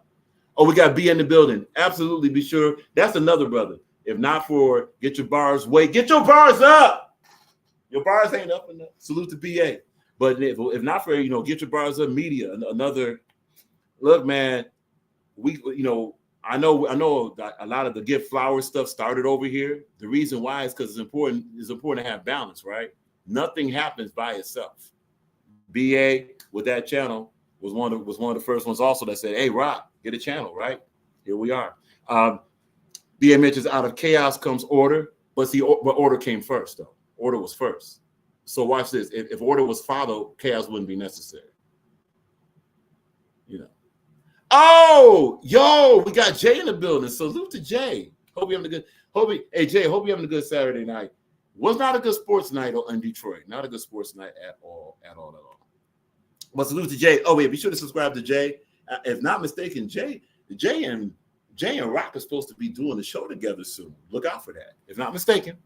Again, if it's not respected, corrected. Last comment we're going to read and then move on. Kai B, right. Knowledge just gives better understanding of choices, but that's what God provides us with, the options to choose. And that's how you know when it's holy. See, when you see manipulation and obligation show up, that's control. That's control, right? That's not holy. But when you see something presented that says, look, it's over here, whatever's spoken here, you choose. Even when it comes to battle rap. We got lists, we got data, we got all this stuff. You don't have to agree. So that's the same thing here. You see, this is an article about codependency. This is an article written by an author with Psych Central, right? You can go ahead and disagree with all this. Nah, I see all that. I don't. That's up to you. This is your life, dog. This is your life. Your life. But at least consider some of these things, think about it, and you decide where it belongs in your life. That's all we can do. We bring it up, we kick it, and we move. Speaking of bring it up and kick it, and we move, let's go here. Let's go here. And no, it doesn't mean that. Are you done talking about codependency? No. We can keep it going, but we got other stuff too. Back to the social media scroll. Hold up a second. Hold on, Tim. Before we change the topic. Yes, please go ahead. I just want to say this. Like, we just seen a list of things. It's 13 things on the list, right? So if you're able to recognize some of that in yourself, that doesn't necessarily mean that you're codependent. So if you have like 2 of those traits, that don't mean that you're really codependent. And also, how should I say this properly? You don't have to be the opposite. Mm-hmm. Because it's like, how do you say that? Two sides of it, but there's also the middle ground. Yes. Can you explain that properly? Because, like, okay. So watch this. Notice that that this list says common signs. Common. It didn't say total signs or absolute signs. See, this is a scientific discussion. In scientific discussions, very few things will be absolute in science at all. You know what I'm saying? So think about this. If you see something, all this is going to tell you to do is check it out with your situation. See if it's out, or like when it says deep-seated need, right? That means see how often you seek approval from others. That's all. You know what I'm saying? I So got yeah, the word. It's two extremes. two extremes. Okay, so let's So codependent is one extreme. Being completely detached is another extreme. So it's like it's the middle ground. Like try to like you know what I mean? The middle ground. all right, so BA just absolutely there is a middle ground. You know, and actually there's a middle ground, and then there's perception and perspective, right? So for some of these 13 things, for someone's life, it may be one thing. It may be at one degree. Someone else, it may be at another. It'll be up to them to decide where it goes. BA mentions a very astute point. Order was definitely wasn't first. Darkness was first as chaos. Then light emerged out of darkness, which we now know as order. Actually, BA, not necessarily. That happened here on this planet, but overall in existence, actually light was first. Then darkness came through light, and then darkness was sent here. Then here, darkness was first, because this was the holding ground of darkness. So light was first. Light was definitely first. But let's see. But Bunny, if you're not able to get pregnant, you're not evenly yoked. Vice versa, if he cannot impregnate the woman, that's deeper than the compatibility or yoked. Although that could be a part of it. Yeah, definitely a part of it.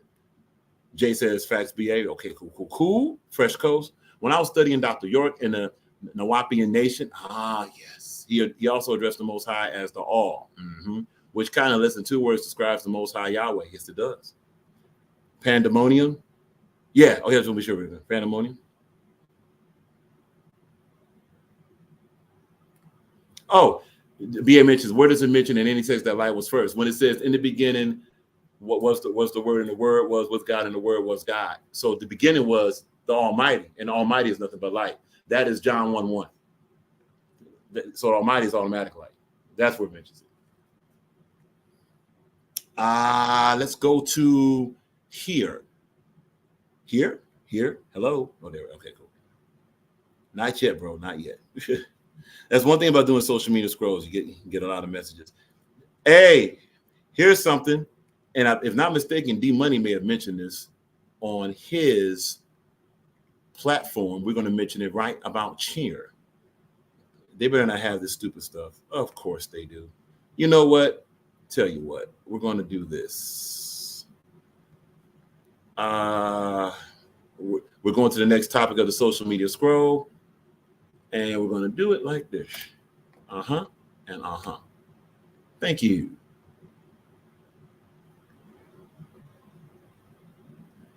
Metro call. Let's go.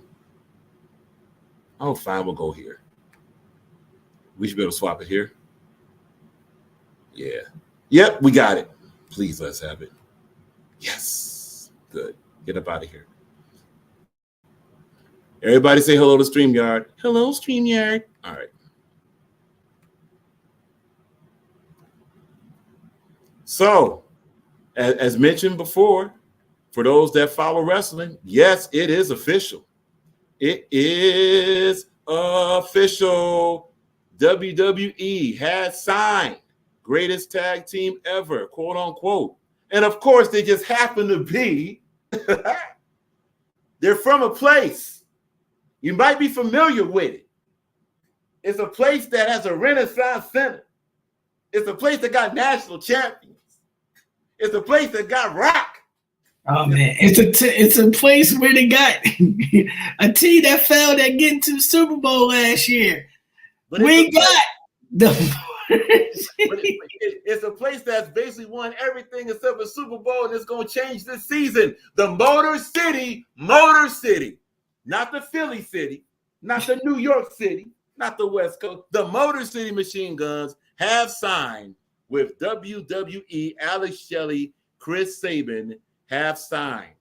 Now, look, this goes further. By the way, this article is from Metro, this UK, right? Metro.co.uk. Be sure to subscribe and salute to them. They have signed, and overjoyed fans think hell froze over. It most certainly did, because this was supposed to never happen. Here you go. We're going to read just a little bit of it and have some fun with this. WWE has reportedly finally signed Alex Shelley and Chris Sabin, best known as the Motor City Machine Guns. Fans are stunned. Let's try to get past this weak little thing here. Oh, no. Okay, no, it's cool. The sports entertainment juggernaut is said to have landed the two former world champions who are hailed as one of the greatest tag teams of all time after forming in 2006 and taking TNA, this is why you watch Indies, by storm. The duo left TNA earlier this season, and has spent some time on the independent scene, absolutely, with their wrestling future being the source of much speculation, with fans wondering if they would end up on Raw, SmackDown, or NXT, or AEW. However, and we're going to stop after the PW Insider. However, it's now reported by various outlets that the deal is done, and bosses Triple H and Nick Khan have landed one of the most influential. That's why they're called one of the greatest. Because honestly, a lot of moves you see, like the Usos basically stole the move set from Motor City Machine Guns. So, straight up. It could be argued that FTR did the same. It could be argued that the Young Bucks definitely did. Young Bucks are on record saying that. And you're talking about you're talking about 3 Hall of Fame wrestling teams that did it, amongst others. All right, one of the most influential acts of the last 2 decades. That's crazy. According to PW Insider, sources have confirmed that MC Motor City Machine Guns have signed on dotted line, with the latter reporting that they will be debuting, of course, as most ex-TNA brands. Sorry, TNA acts. They'll be debuting on the second best show, which is NXT, or at least have an additional run on the brand. There you go. There you go. 10. What's the name? Choice Phillips has a question for you. Who does? Choice Phillips. Choice Phillips. Where's Choice Phillips? Let's get to Choice Phillips. Here we go. So Choice Phillips, first of all, we welcome you, Choice Phillips. We welcome you. Salute. Nah, can't be. And Choice Phillips mentions, how come, if that's true, there have been no promos of them? Because first they got to sign them and then decide on the promos they want to run. They don't do the promos first. They do a rollout first. You know, that's another good point from Bunny. Choice because my bad. Choice. This is because this article is the promo. This article is the press release. Then the press release roll out the promo. Nando. So my question is this. Go ahead, bro. Look, Nando. My question is this. Not just what brand they go to, but how do you use them effectively? And how do you present them to this WWE audience that have no idea, just like people in the chat right now have no idea who the Motor City Machine Guns is? I do. I know they came from TNA. I know about Chris Sabin in the X Division. I know all that. Okay. But to the WWE audience, how do you present that to them? Matchups are going to be key here. It's going to take this. The feud, the matchups will be very important. The good news for Motor City Machine Guns is they got a familiar partner in NXT already. That's the Rascals. So that's an automatic feud waiting to happen, just to demonstrate their skill set. They have such a unique skill set that it has to be packaged personally. Wow. It has to be packaged professionally. I don't know where that package personally came from either. I wonder if they can use the TNA library. Well, you know what? That's an awesome point, because we'll know that these companies have fully merged when we start seeing that. Now wait, you know whose library they do have? They have the Ring of Honor library. They do have that library. Okay. So, and the reason why that's important for those that's trying to follow this is that by them having a Ring of Honor library and the Motor City Machine Guns have such a crazy history there, they can start implementing a lot of that too. This is a great question from Choice. Yeah, let's highlight that. Salute to Choice. Okay, but do you think the guys are? Absolutely not. Here's why. Because think about AJ Styles. Let's keep the question up there. Think about AJ Styles for a minute, Choice. When AJ Styles finally came to TNA, when it's loopy, it's getting loopy. Salute to Hollow.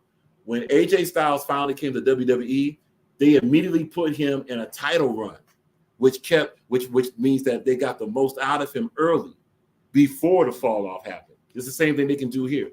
Plus, these guys, Motor City Machine Guns, are in awesome shape. They do awesome programs and feuds and matches with anybody.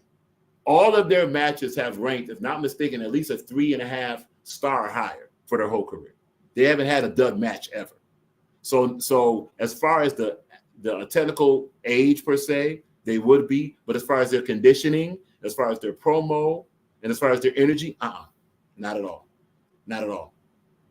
And actually, this is gonna sound odd, but it's good that they didn't go to AEW, because AEW got a lot of Ring of Honor type cats over there, and they may have had that initial push, but then they will get lost in the shuffle. Here, they can stick out a little bit more, because all they got over there really with this type of tag team is the Rascals. The rest of these tag teams are either lumbering, heavy, power weights, or they're kind of like different characters, right?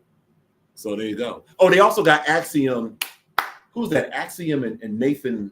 Shoot. The superhero guys, right? There you go. Yep. Not yet.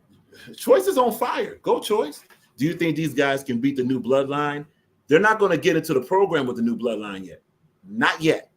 Not yet. Although, if the writers feel like, well, look, we got to go ahead and get, this is exciting. We got to hit it while the iron's hot. They could force a program with the tag team Bloodline, and yes, they can beat them if they want to put them over, or even this, because the tag title still, in a lot of ways, has been kind of irrelevant with WWE.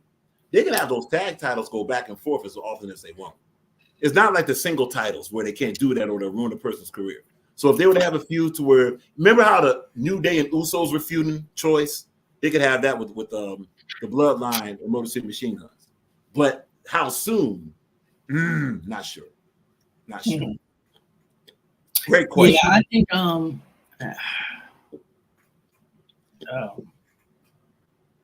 lost my train of thought. Go ahead. No, lost my train of thought. Oh, you lost it? Okay, no problem.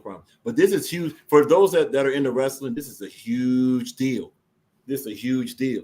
Because keep in mind, maybe this article mentioned, but we're not going to read every article all the way through. But it should be noted that no. But wait, Choice. Okay, Choice mentioned Roman Reigns. Roman Reigns is in a whole different track than the tag teams would be. Oh, Choice. Here's what could happen. You see, they could put the titles on Roman and Cody.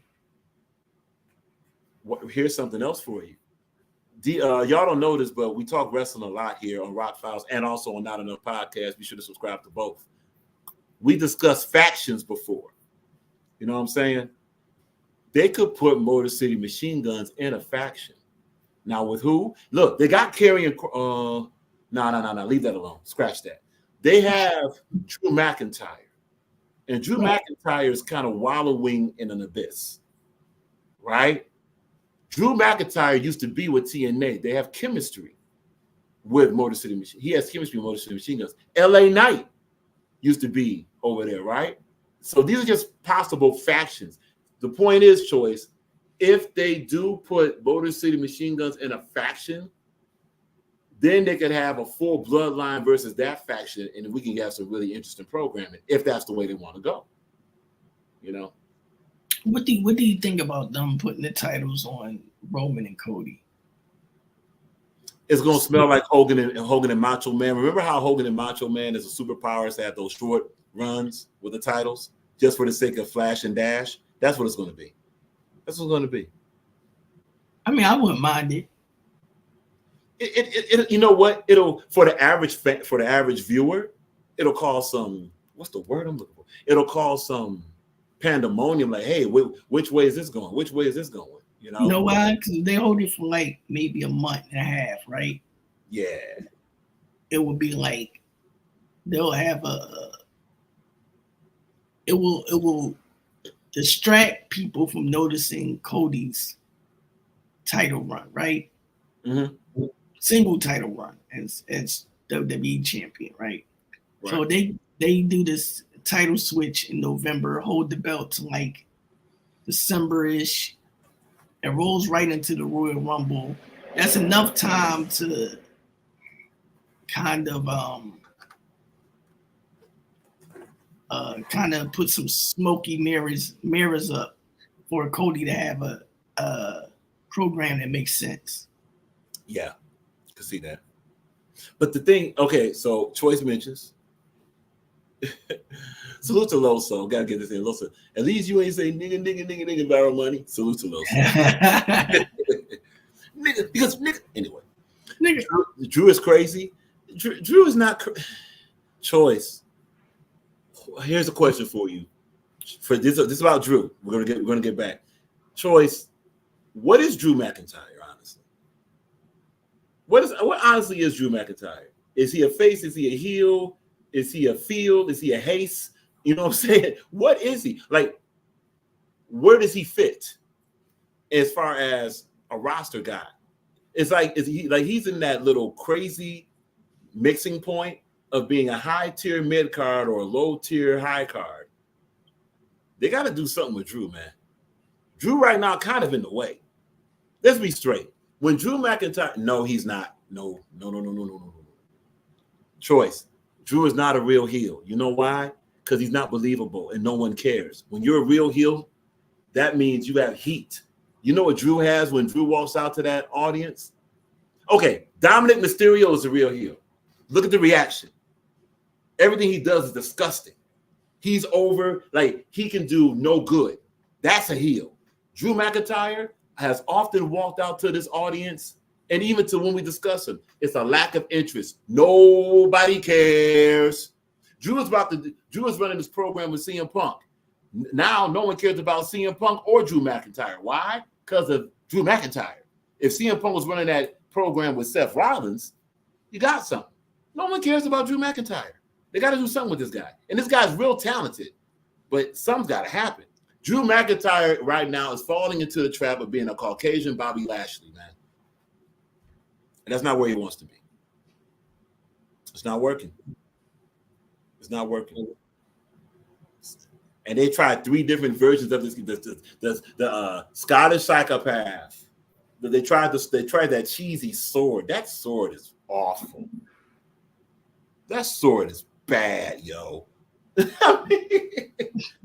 I mean, you got the brother. Granted, we know it's a kilt. It's supposed to be his kilt. Salute.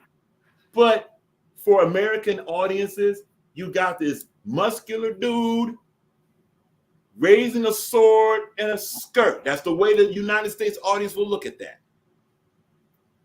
Nobody cares. Okay. Oh, choice. No, you sure about that? Are you positive about that? Let's read the comment. Choice, Phyllis. Now, I do not, and I repeat, do not care about Dom.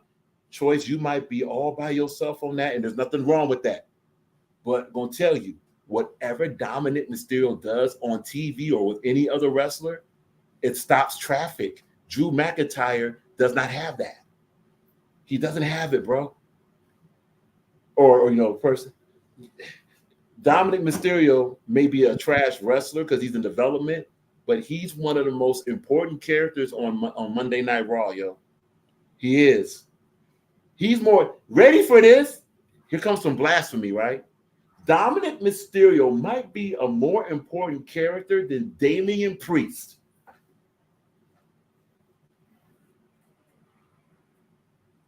Don't confuse skill set with character, guys. We're not talking about how he looks in the ring. We know how he looks in the ring. He has a lot of work to do. But when he's on that mic, when he's doing the programs with Liv Morgan and Rhea Ripley, what do you think Liv Morgan would be without Dom? Let's do that. What about Rhea Ripley? There's no mommy without Dom.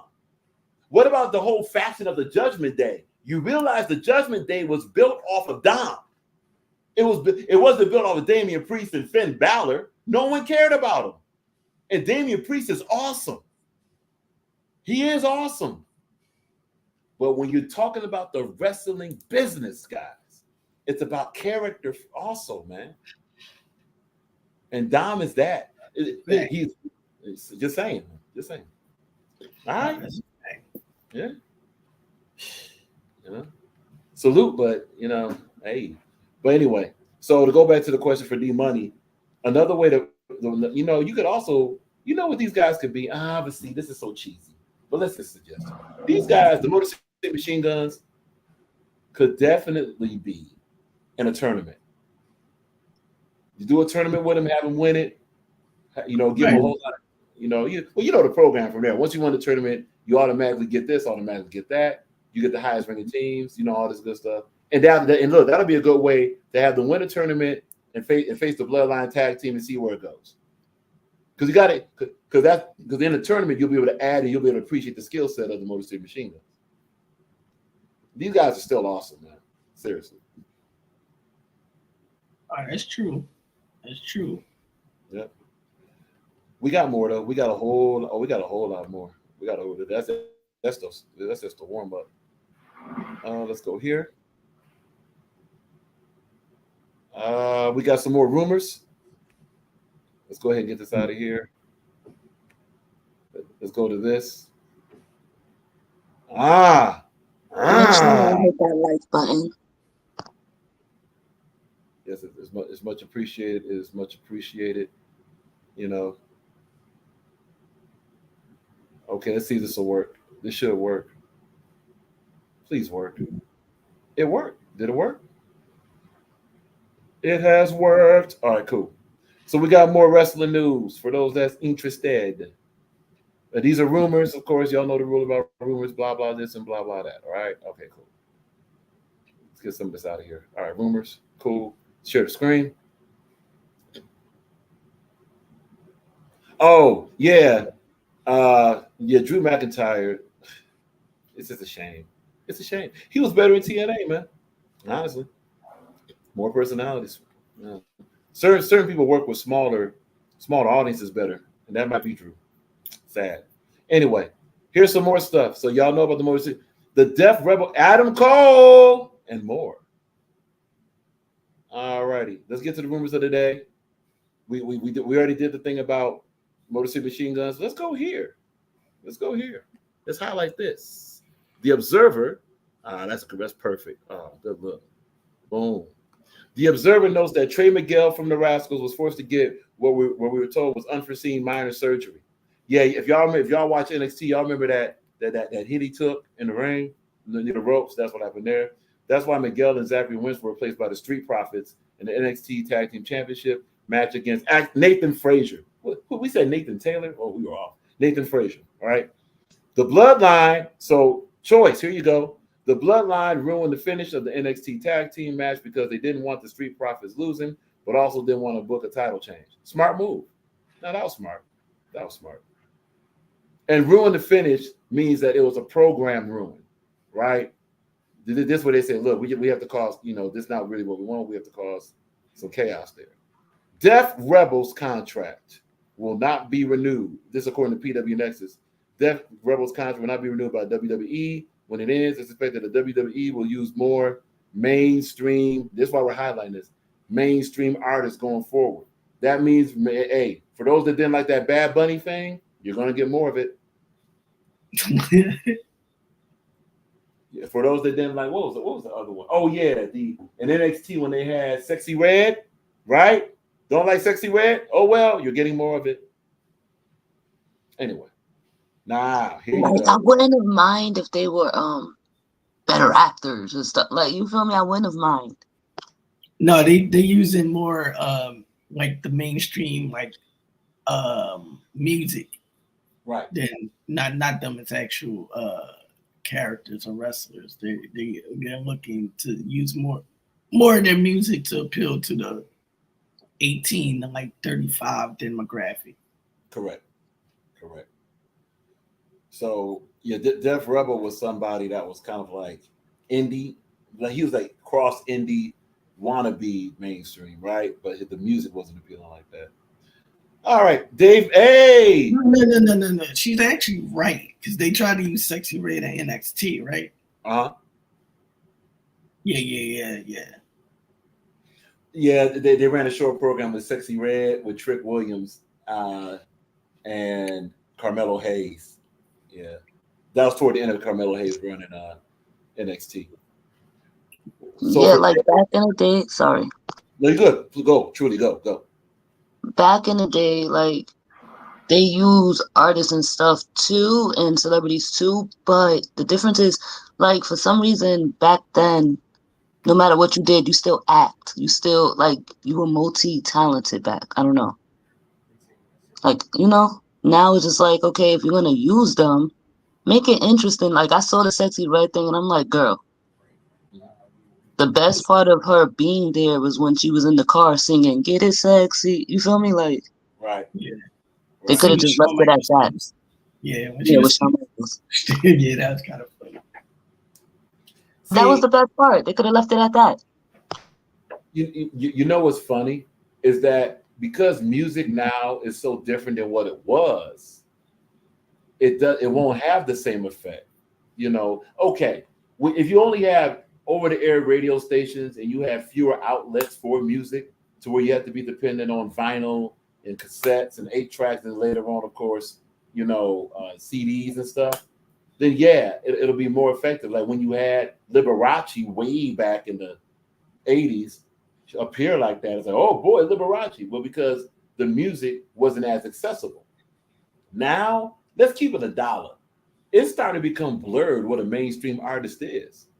Really, it really is. Like, okay, outside of the Beyonces who came from an era, before this, right? And the Bruno Mars who came from before, came before this. Like, of 2024, who really is that? Well, Kendrick Lamar came out. He was actually out a little bit before this. Eminem out before this. Jay-Z out before this.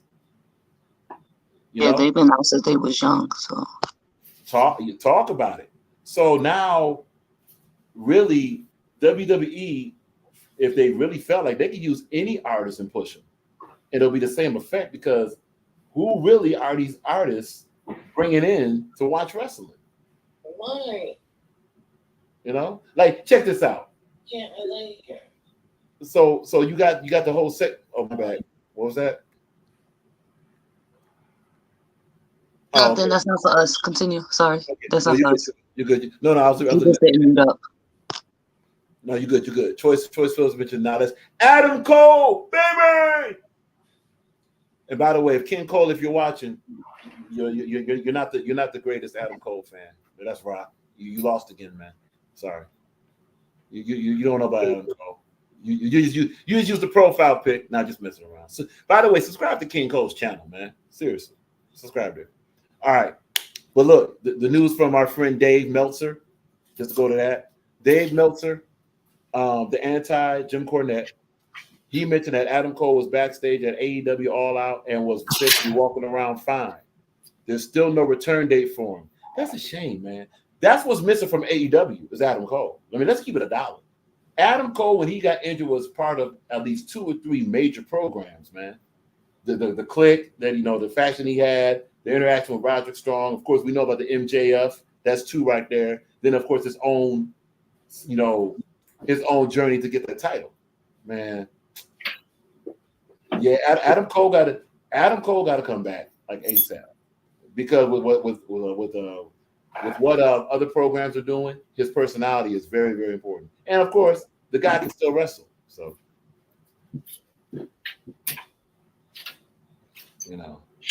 last one we have. No, we got 2 more. Fightful Select say many people at AEW were very happy with the crowd reaction. Outrunners this week in Kentucky. If you're not familiar with the Outrunners is a tag team. They're like a 90s throwback tag team that does cheesy 90s stuff, but actually pretty good in the ring. You know what I'm saying? So that's who the Outrunners are. Be on the lookout for them. Last but not least, Armando Alejandro Estrada has signed a WWE Legends contract. That means he's going to be an ambassador. For those that don't know who this brother is, this is who he is.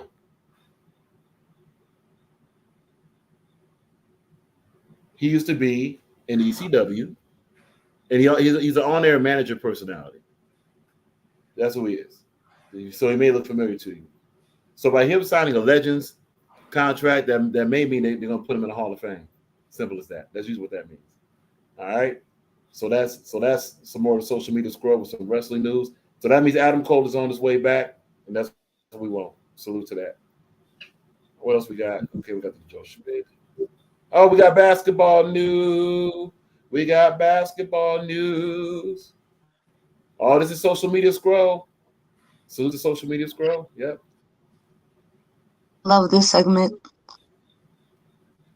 This social media scroll is brought to you by Gold Truly or Gold Laced. Yes.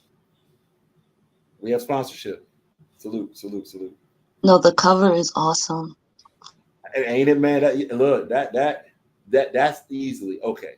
So the reason why, a little backstory. The reason why truly you were introduced to Goldfinger first, in this brother's humble opinion, that's the best Bond ever. That's the best Bond ever. It has everything. It like that movie sums up what the whole James Bond series is. And actually a lot of other movies were developed from that. There were movies that came up before it, but none were Goldfinger. Now look, if you talk to another Bond nerd, as they say, they'll probably say other movies like, there's another movie to check out. The name of this movie, and look, this is the name of the movie. It's called Octopussy. You see the connection yet? That's another Bond movie? Yes. Octopussy.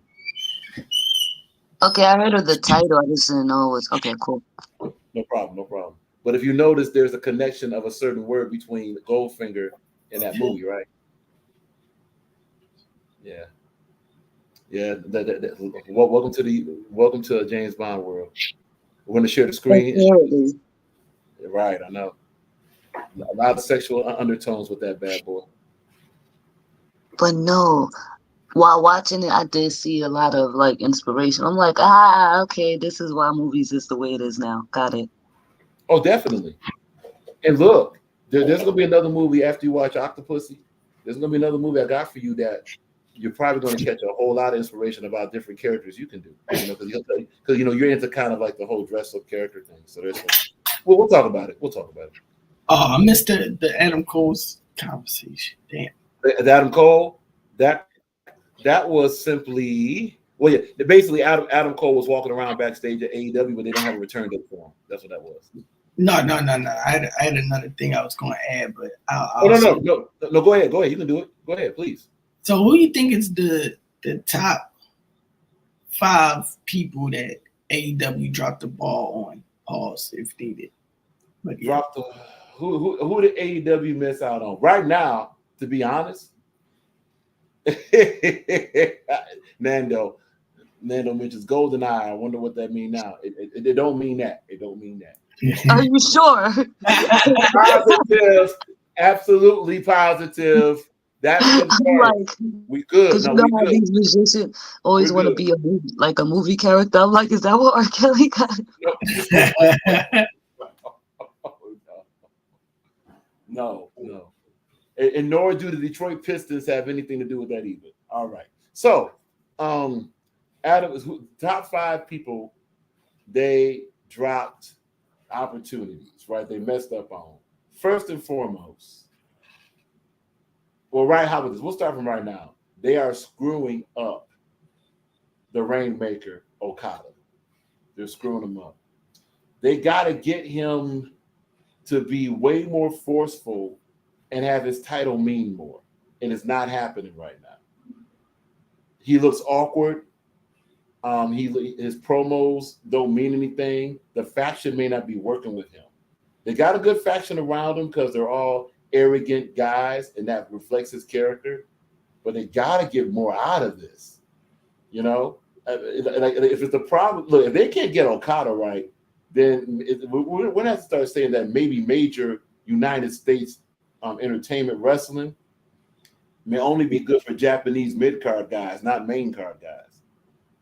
You know, do you think it's Okada's lack of English that's causing all this? Nah, it's Okada's lack of acting. Case in point, we've had wrestling talent that could portray a promo without saying a word.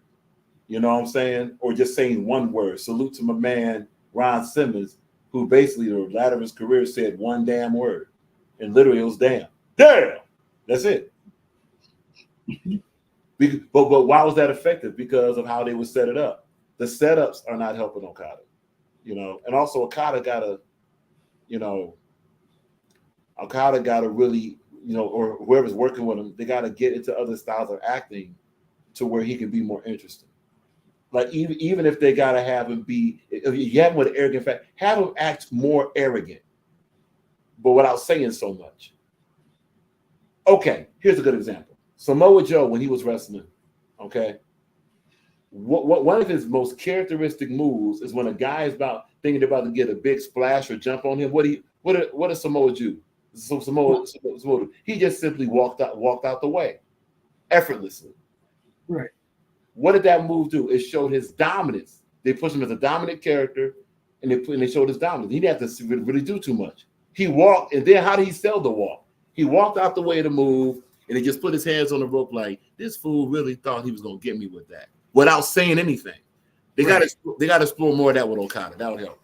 Some more guys, they're kind of missing the ball on Hook right now. Hook is bona fide. You got to Hook. Okay, Chris Jericho respected Chris Jericho, right? But Hook has got to be out here more. We got to get more Hook out here. Like, listen, if y'all think, if Choice Phillips, if you like the wrestling of Drew McIntyre, please watch AEW and watch Hook. Hook is like at least 4 to 5 times better in the ring than Drew McIntyre on AEW. So if you have this type of talent, and yes, he's in development, you're bringing him along. Yeah, you know about it. But see, Hook, with all this wrestling he's doing, we're missing the character. We got to get him talking more. They had a program running with him, and all of a sudden it went away. Are they still doing the program with Samoa Joe and Hook? Nah. So Samoa Joe ain't been on TV. See that, and even if Samoa Joe can't be on TV, that's the program right there. Have Samoa Joe be the mouthpiece for Hook. That's fire. Mentor. You know what I mean? That's perfect. Yeah. How ironic, like a mentor. But go ahead. Yeah. This cat. But now, okay, so Choice, you watch Phillips. So Choice Phillips, you watch AEW. Awesome. Good. So you know about it. Samoa Joe being the mouth, and look, you got the whole submission connection, right? So Samoa don't mind wearing. Look, Samoa would be a better mouthpiece for Hook than Don Callis would for a lot of those guys. Don Callis as a mouthpiece for that clique he has, he's cool, but his acting is kind of getting stale. Yeah. And Don Callis is a Hall of Famer. He's great, but maybe we could use a break from him. Not fire him, but let's get a break from him. Let somebody else do something with that clip. You could put Jake the Snake in that role. That's all I'm not saying. He sure did. Look, when Jake the Snake was with my man Murder Hawk was fire. The second Jake the Snake left him, all of a sudden we see Murder Hawk on Memphis Wrestling. Yeah. Jake the Snake, you know what? Nah. It should be one person being the manager of Hook, either Samoa Joe or Jake the Snake, one of them two. Yeah, and actually it should be Samoa Joe because Samoa Joe's really good. Samoa Joe's promo has skyrocketed. It's gotten. He'll be a good mouthpiece for Hook. Yeah. So we got 2, right? So we said Hook, we said Okada. Let's try to go further back.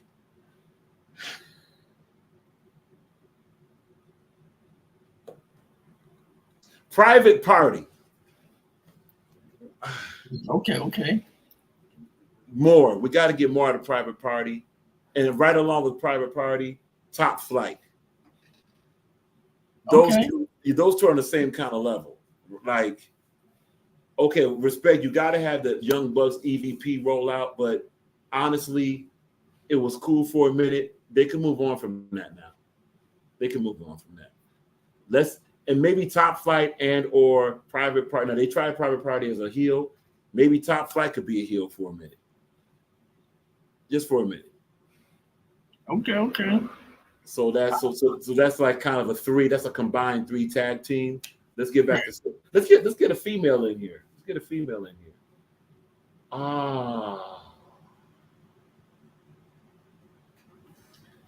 overall, the female division of AEW could use a lot of work.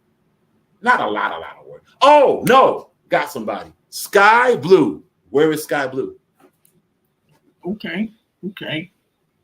I mean, she had a good program against Julia Hart going on there. She had a good program. Yeah, hold up a minute. How did Mariah May jump past Sky Blue, Julia Hart, and all the rest of these? Where the hell is Julia Hart? How did Mariah May just go past all these individuals? That's crazy. She's great. But yo, something happened here.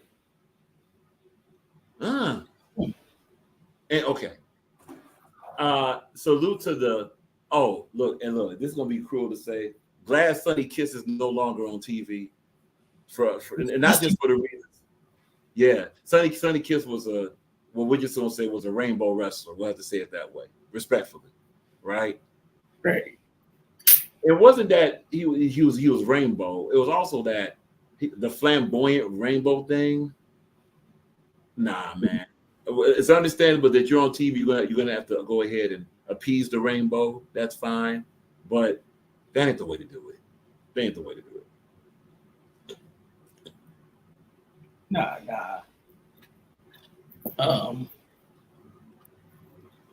I'm shocked you didn't say none of the people I thought you was gonna say.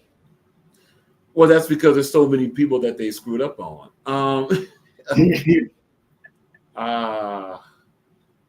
Oh yeah. Claudio Castagnoli. Okay. Is it? I don't like. Is it him? Is it AEW? Is it AEW? Is it him? It's like he'll get going for a little bit, then no, go again for a little bit, no. And that whole Ring of Honor division, maybe they should just call the show that they're gonna put the Ring of Honor people on. Just call it Ring of Honor. Just call it Ring of Honor. Don't call it Collision. Call it Ring of Honor, man. Please. Just call it that. Maybe that'll help. Maybe that'll help that title stand out more. You know. Yeah. So those are that's about 6. Cool. So who you got? And more than likely we're probably gonna agree. I got Warlow. Ready for this? That was gonna be the very next name. Yeah. I had Warlow. They had him right there, damn near in Goldberg territory. You know what I mean?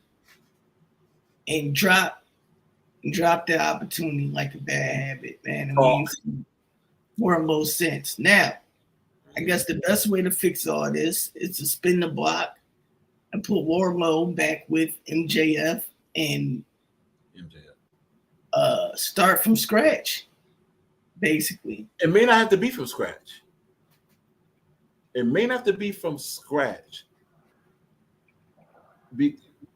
What? Yeah, because there's nobody else Wardlow has. Was about to say maybe Wardlow, but see, they already got a heavy with Chris Jericho and Big Cass. Big Cass, thank you, and Big Cass. It'd be nice for him to. Oh no, Wardlow with Don Callis is nasty. Yeah, Wardlow. Wait, Wardlow with Adam Cole. But they tried that. I think you gotta go with what worked originally, man. Yeah. MJF can just run into Wardlow backstage and be like, listen, you tried to go off by yourself as a single superstar. And look what happened. Look at you. You're barely being used on TV.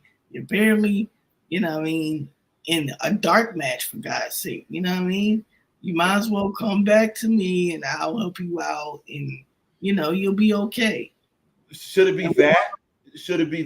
Or should Wardlow be the one to say to MJF, hey, when I was next to you, you were more of a champion than you are now. Where's your world championship? You want your world championship? I got a way you can get it.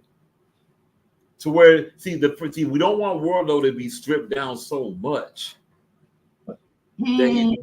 that he doesn't matter anymore. For a while, that is. For a while, that is. Okay. You know. Okay. Like eventually Wardlow's going to have to show us what he can do. Actually, he did kind of show us what he could do as a main character, and it kind of fell flat, but it wasn't all his fault. But Wardlow's going to have to really show us what he can do as a main character with a proper push. Yeah. So who else you got besides Wardlow, by the way? As far as Marlo. Who? Marlo. You know I'm bad with names. Rusev. I'm just calling him WWE man. Oh yeah, Morrow. Yeah, Morrow. Miro. No, Miro. See? Yeah. Yeah, you're right. I mean, how about this? Miro, quote unquote, with Lana or without Lana. You know what I'm saying? Terrell, what's up? Terrell 76 Mayor in the building. Just saw that. Terrell, salute. But yeah, man, Miro, what is it with Miro and these wrestling companies that he gets going and they just snatch stuff away from him? I mean, he'll be right at the peak of about to get over. Like he's over, okay, and he's about to go further over, and then like, oh, by the way, we're about to go toward this Adam Cole thing. We're gonna take your TV time away. Oh, Terrell, real quick, what did you miss? We did a whole codependency rollout. We're doing the social media scroll now. We're talking wrestling. That's basically what it boils down to now. We didn't really do too much about battle rap tonight. Taking a break from it because honestly, our next 3-4 lives will be about battle rap. Yes, it's going to have to be. Oh, so Ron Garcia, Native Pride. Hey, natives are welcome over here. Ron Garcia in the building. Salute. And be sure to subscribe to the channel. You know what I'm saying? Subscribe to Rock Files. If you want to know when we go live, all that, you're more than welcome. All that good stuff. You know, respect for respect. Y'all know what it is. Ron Garcia in the building. But yeah, Miro deserved better. It's as simple as that. Miro deserved better. Was very interested in. I mean, not just on a personal level, but let's be honest, we were all interested in what was happening with Miro, especially when they had the Lana thing and Lana was managing Andrade for a minute, right? Okay, where's this going? And where it went was absolutely nowhere. Nothing was on the line, and then it just stopped. It literally just stopped. And it was good that she was managing Andrade because it took away the stupid romantic angle. Remember they tried that romantic angle with Lana in WWE with Bobby Lashley? That was one of the most nastiest couples that they could have put together. That was bad. Yeah, that was nasty word. And when we say nasty, for those that's watching and not used to this, nasty means did it do anything for either wrestler? And also, was it believable? Yeah. That is an awesome question. Oh no, you said viral. I thought you said Miro. King Cole and Bill. My question is how viral not get a feature on FDNN? What's that? Is that one of Pyro's joints? Yeah, that's the Pyro album, I believe. I don't know, man. That's a good question, man. Oh, it's fantasies, dreams, and nightmares. Yeah. So he just took Meat's title and then added an F to it. Got it. Gotcha. No, it's no shade. I'm just saying that. I mean, I'm like, okay, I see what he did there. No, it's cool. No, salute to Pyro. And look, much respect to Pyro for 24-track project getting done. You know, Pyro's. Hey, for those that want to see Pyro, you're going to see a lot of them this weekend. Pyro's on a Never Forget card. Never Forget 5 card. You know, versus Liu Kang. Very important battle. One of the most important battles of 2024. Also, you catch Pyro the very next day on the Gulag 3, USA versus UK. He's battling MKE. Man, you know. Oh, Bunny, you watch AEW? Fire. Didn't even know Bunny watched AEW. Okay, good to see that. So you got Miro, they dropped the ball on. Wardlow, they dropped the ball on. Who else you got?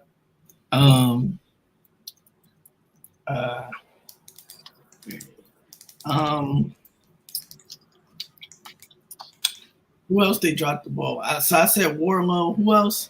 You said Wardlow, Miro. Kenny Omega. Oh wow! How do we? Man, How was that not mentioned? Over here talking about Julia Hart. Absolutely, they miss Kenny Omega. They screwed up. You know what? They're about to do the same thing with Will Ospreay if they're not careful. Honestly. Yeah. See, yeah, that's what I'm saying, King Cole. I don't know what the fuck's going on, man. Best Philly nigga in virtual. They just didn't hit my line. That's crazy. But all right. Now I get what they're about to do. You know, last time we saw Kenny Omega, he got taken out by Okada and the Young Bucks.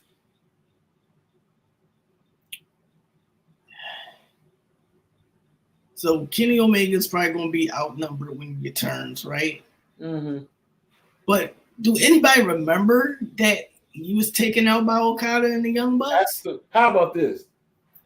Name right now what title Okada has. How about this? Name the last match Okada had in AEW. I don't know. The point is, nothing Okada has done is memorable at all in AEW. And it's a travesty. Yeah. Yeah. Because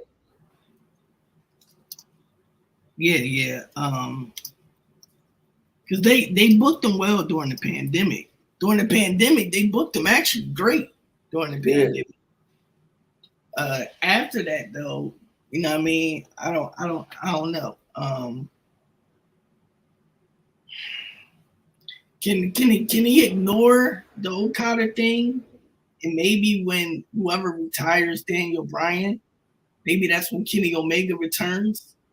That works. That works. That's the ooh wow factor. That works. That definitely works. Oh, you know, it's just sitting here looking at this roster. It's a lot of talent. Isn't that maybe some of this? You know how WWE has the main event program they brought back is like an hour long, right? And they also have the speed concept, very quick, like 1 minute matches, and they get a speed title. Are we at the point with a lot of this talent that maybe this is gonna sound crazy? Should it be more TV, like shorter TV shows with this talent and that highlights that title? Also, now you turn like the Ring of Honor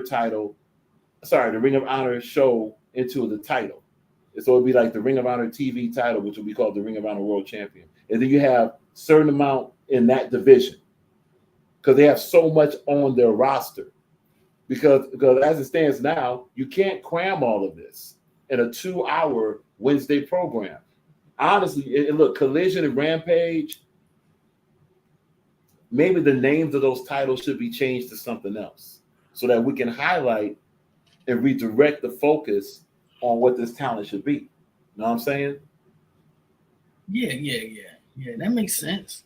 You know. So now with the Kenny Omega, so obviously the Kenny Omega Daniel Bryan situation, definitely that's on Dynamite. That's on Dynamite. Present that.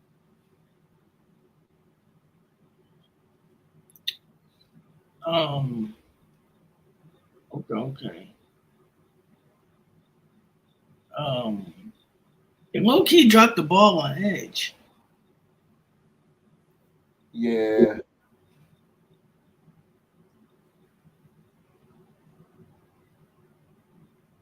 Make sure y'all hit that like button, please. Absolutely. Hit the like button, subscribe, all that good stuff. Yeah, I don't got nothing, but they did drop the ball for Edge. I don't know how to fix that situation, but yeah. All right, so I think you got one more. And then I guess last but not least,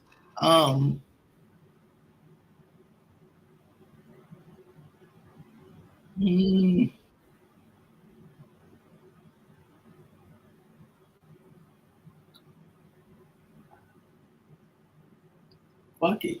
FTR. FTR is still around. They put them back in the program with that new '90s throwback team and all that. Okay. Let me do something real fast. AEW. Give me 1 second. AEW.com. Let's see. Damn, it's not AEW.com. What's it called? AEW. Very cool. Orange Cassidy. He's around. He's around. Well, he did. They got him. They're basically reigniting a sort of kind of feud with him and Jericho again. They're doing that. Okay. That's a little something. See, and that's where we go back to like these TV shows. Like when you have this type of roster. Okay, so just take a look at this. Here, this is the current AEW roster. Look at all these mugs, man. Look at all this. Look at all this. Oh man, they can get yeah. Malachi Black. Talk about dropping the ball. Malachi Black. Where's Mr. Black? He should be here somewhere. You might gotta scroll down. Well, they start with the letter. Yeah, I guess they do. Yeah, they start. All right, let's go to M. Let's go with the M. Jeez. Look at this, man. Look at this roster.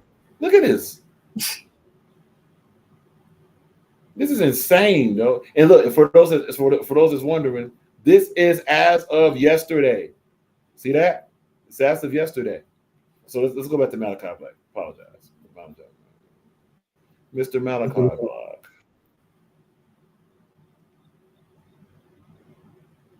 There we go. Yep, there he is. Let's highlight it. Cool.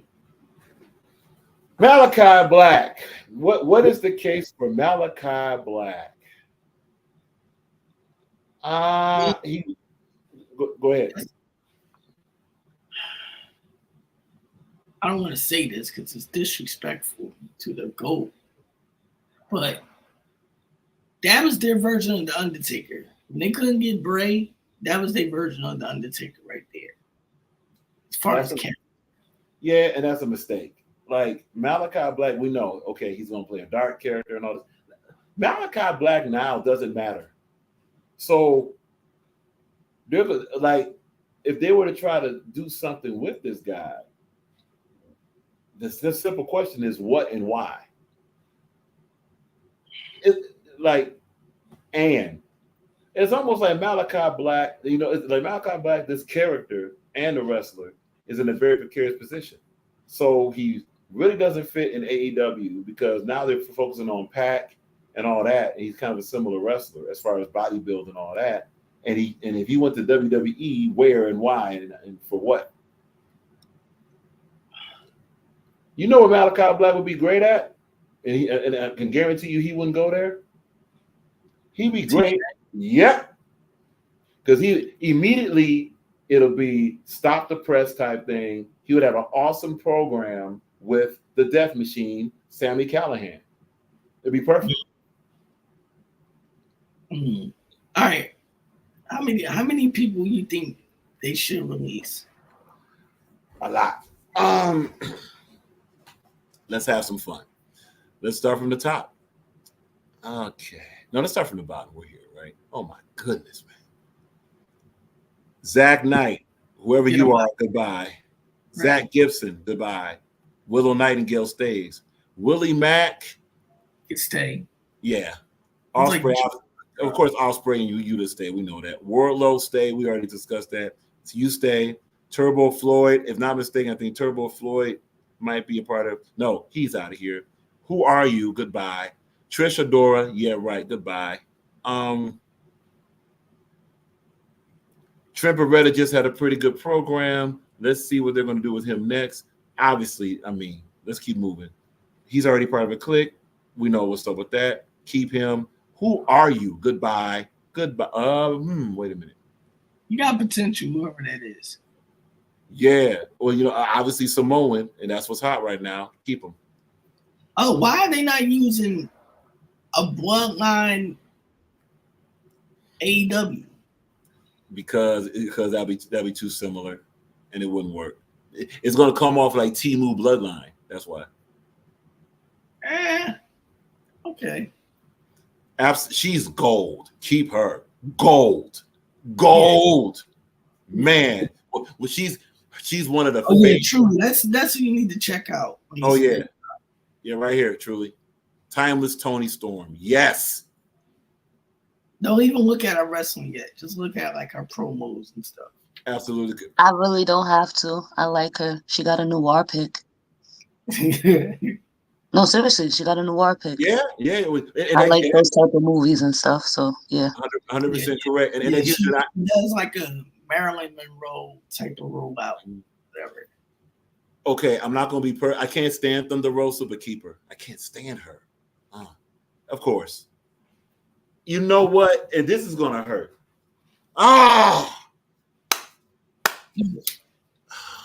You better not 10. Yeah, no, we gotta keep it $1. We keep it it hurts. You gotta go. You're out of shape. You're weird, and you don't. There's nothing. You gotta go. You got. Why can't you stay in shape? She can be Sable. Everybody don't got to be a professional wrestler. She ain't got to do no in-ring work. She just stand there and look good. But she don't.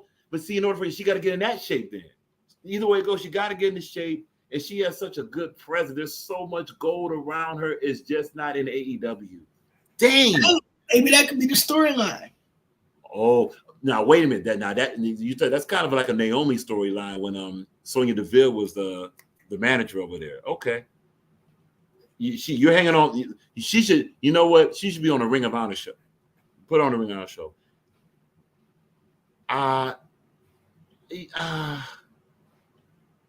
Okay, fine. Undebatable, undeniable. Let's keep moving. He's hilarious. Keep him.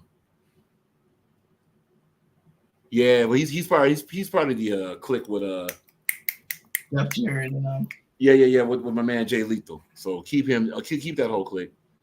He's actually going to end up being good. Use her. Yeah. She's gold. Please. All right.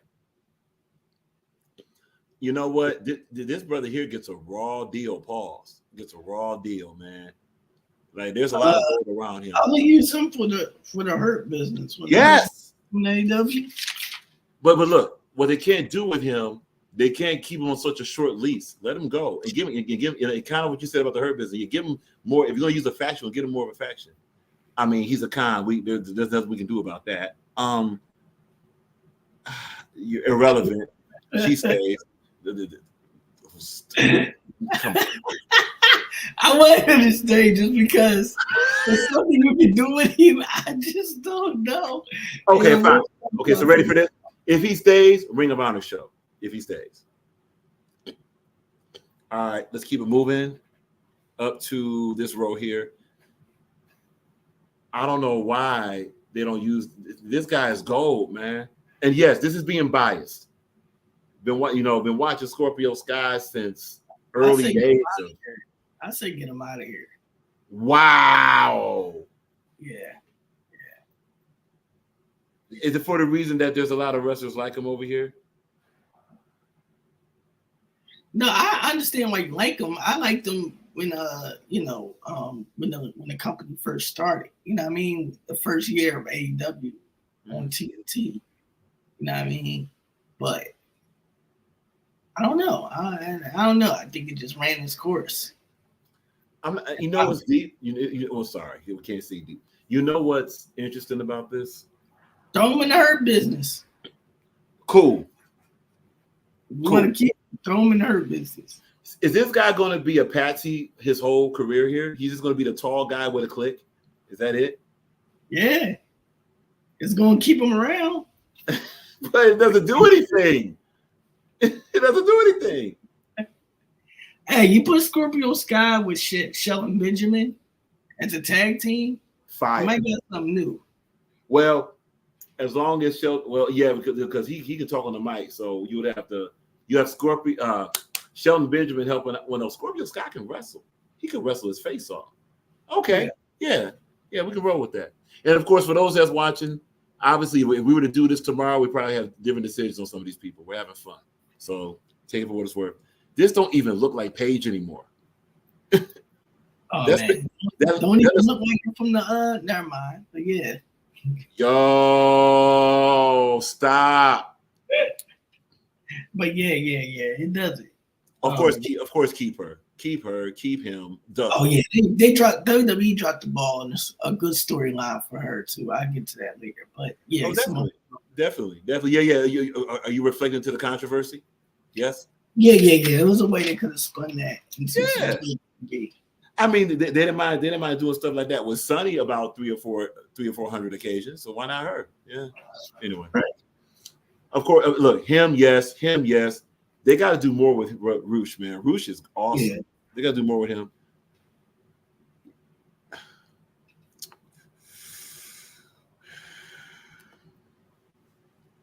She's a tweener. Yeah, you can keep her, but it's so much you can do with that look alone. But I don't know what to do with the actual wrestler. She has to take more. You know what? It may not even be her. Maybe it's a combination to put her in more spots to explore her character. Yeah, we'll be nice on that. I mean, obviously you keep him. Right.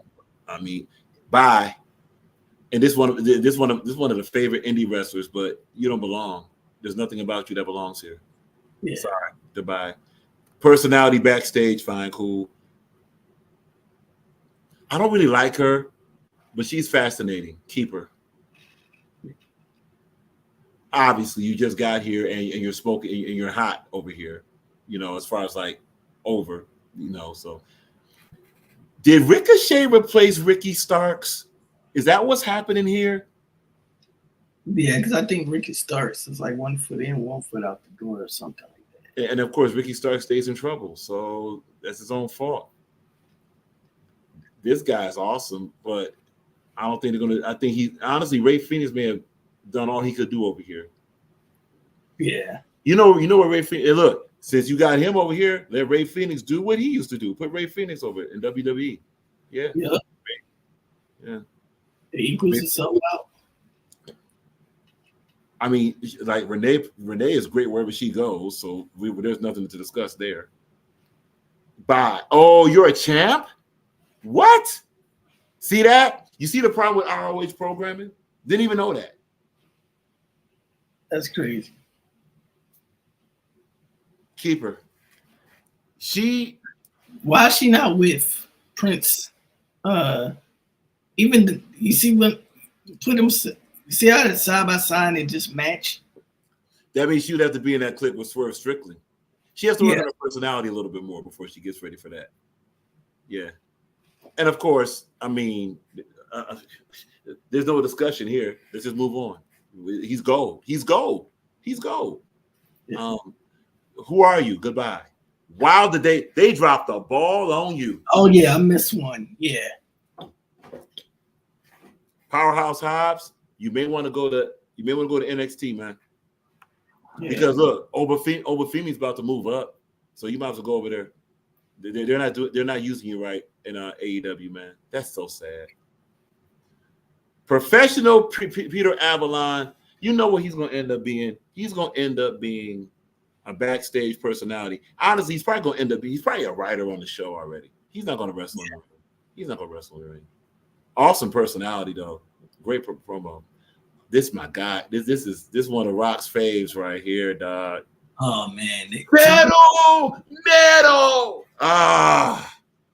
But guess what? Look, honestly, you're about to go to WWE anyway, and you should. You're probably about to take, knowing you're probably about to take Phoenix with you, and that's perfect. You know what? With all the blondes over here, she may not work. Then again, she might. No, let her stay in reserve. She ain't harming nobody. I mean, he can go anywhere he feels like. Obviously, he's good. Goodbye, Pat Buck. Who are you? Peace. Of course you stay. You're probably part of one of the hottest things going on. You stay and you're doing well. You stay. You actually he might end up being gold, man. He might end up being gold, man. Yeah, they should have put him with Eddie Kingston. That's probably what's going to end up happening anyway. I think what they're doing with him is they're trying to establish him solo wise and let him really get that character fully figured out, and then they're gonna put him in some good stuff. I mean, look, whether people like it or not, this guy's never leaving AEW. Just get used to it. Whatever happens to him, success or failure, he's not going to leave, man, and he shouldn't. Where else would he belong? Where else? Goodbye. Well, no, they're going to keep it. She's the AEW Nia Jax, man. Yeah, with less personality and moves. She's Timu Naya. Look at it. Look at her name. Look at her name. Nyla Rose Naya. Man, I don't like her. But then again, that's a personal thing. Professionally, right? They're going to keep her, so keep her. This guy's great. This guy's great. As a commentator, he's fabulous. He's getting better. This guy has a great future. Keep him. You got to go. He's a strong man guy, but you know what? How about this? You versus Miro. Whoever wins stays. How about that? I mean, we can do nothing with this. I mean, we can do nothing with that. We can do nothing with that because these three are already ingrained in specific roles. You know what I'm saying? So that's right. like she's just an actor. She's a fill-in. So whatever happens, happens. You know. Right. And we already know what's up with that. You know, RIP. You know, we know what's up. Yeah. Let's keep going. I mean, yeah. Should he stay? Get out of here. You know what's interesting about this, brother? We talked about him, right? Right. Miro, my brother, you may want to think, but see, maybe TNA, man. And he won't go. He won't go to TNA. He won't go to TNA. So I'm going to the chat. Salute. Salute. Appreciate you truly. Yeah, he won't go to TNA. Miro just may want to just go ahead and spaz out and attack some people on AEW, see what happens. Yeah. Well, and as long as this guy's part of the clique, he's good. He's a personality on the mic. Let him stay. Yeah. You know what? You know what's so crazy about this one right here? And this is gonna sound weird. I don't even think she understands how good she is. She's freaking awesome. And she does everything like almost right. She just gets it. So it's up. Honestly, this is gonna be weird. It'll be up to her. Where do you want to be, Sasha Mercedes Moné Banks? Where do you want to be? I'm waiting for the Paige Mercedes for you. That's gonna be fire. But now she's gold. She's just gold. You know how like you see a wrestler just before their prime or arguably in their prime, and you just know that's it. Right. That's her, man. Yeah. And we're not going to go. I mean, look, don't ask this brother about this lady here can go wherever she wants to. She can do whatever she wants. She's great as a personality. She's great with information. She helps other wrestlers become relevant. She just gets it. Right. This my even though he's a rainbow, this my guy right here. Entertaining, future is bright, can wrestle. Yeah. Okay. Well, a lot. Okay. Actually, this is going to get controversial here. Obviously, we know what's up with that. We know what's up with that. Okay. Right. You got to go, Matt Sydal. Got to go. Yeah. Got to go, bruh. It's not even your talent. It's a cross between promo and gimmick. Goodbye. Honestly, you may want to go back to. Oh no, what happened? Okay, no, we're here. All right. As long as this guy keeps his voice, he's good. Matt Menard, keep his voice and keep that intensity. You're good. Why would you two come back with this cheesy model gimmick? But hey, it separates you. It keeps you relevant. We want to keep it till we figure out you suck. You may not suck. I mean, you're part of a private party. You stay. Who are you? Goodbye. Obviously, we know you're not going anywhere, and you shouldn't. You're with Dean Ambrose, right? Excuse me. You're with John Moxley right now. You stay. We just talked about you. My man, go to TNA. Go to TNA, dog. Go to TNA. You're basically just here as an ambassador. You're good. This guy here, you'll remain as long as Tony Storm stay relevant. You'll stay relevant. When she go, you go. Gold. Leo Rush is gold. I don't care what nobody says. He's gold. Yeah. He's gold. He's like short Carmelo Hayes. Gold. You gotta go. Layla Hirsch. Why are you here? Yeah. Why are you here? Nah. It's not enough. Yeah, it's not enough. It's not enough. Salute to Not Enough Podcast. Not enough. She's probably she's a person. She's the office chick. Yeah, that works. Who are you?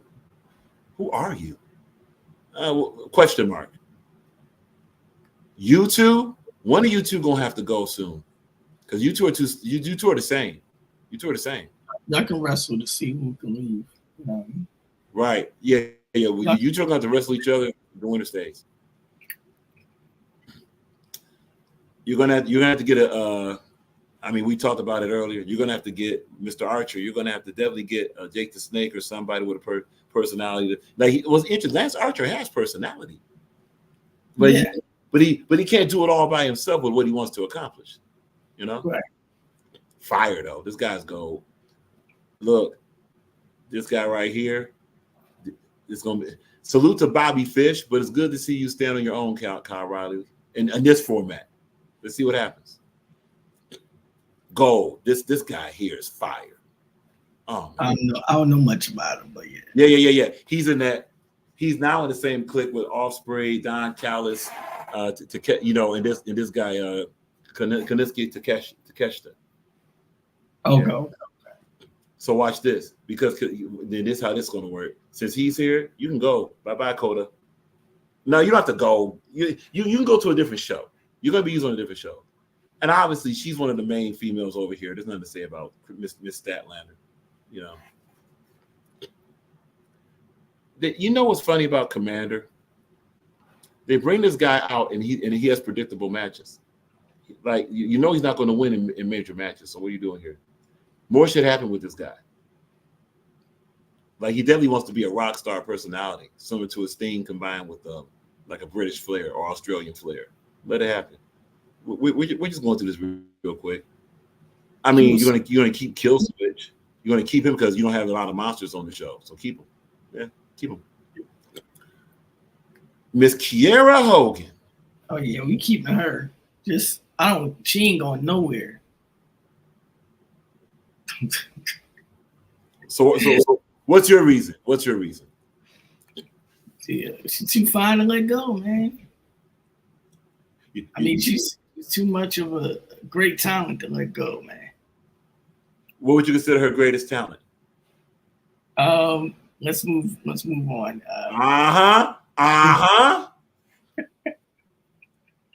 Because her wrestling is still a little awkward. So there's something else you like about her. Salute.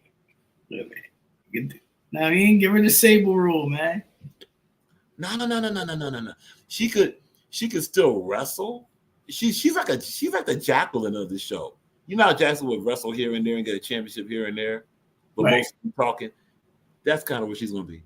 I mean, we're not even going to insult this broadcast by debating about him. Let's keep it moving. Where are you? What's going on? Yeah, I don't know. Is he injured or? And here's the guy that we've talked about the most.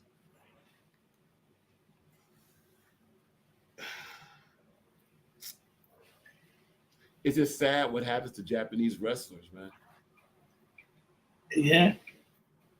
And look, ready for this? Here's the main thing that's funny. Like, you are an AEW International Champion or something like that. See, what did I just say? What did I just say? Or something like that. Right.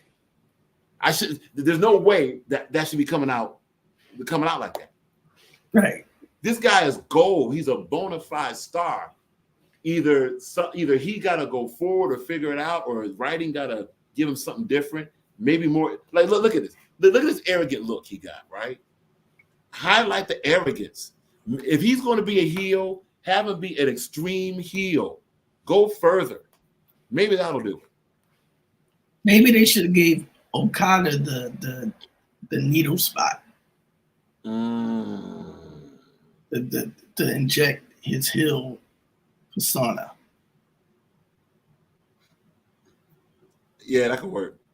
Shibata's cool as a mid-card guy. Let him stay. She's it really, it's up to her, because she's really kind of like a filler, she's like a filler personality. So it's on her. You know, she's earned that. Now she put in work. She's earned that. Is she backstage? No, she is a wrestler. She's the bodyguard for Sasha Banks. Mercedes Moné. So that means she's in training. Okay. Right. Well, yeah, she got to stay because she's in development. Yeah. So, you know. Duh. We can't do nothing with him. Ah, yes. One of my favorites on here. One of the favorites on here. Yes. Yep. You're good. You're good. Of course. You know what's weird about this guy right here? Where are you? Yeah. It's just tough to figure out. That's it. So Daniel Bryan doing all this open challenge stuff, right? Mm-hmm.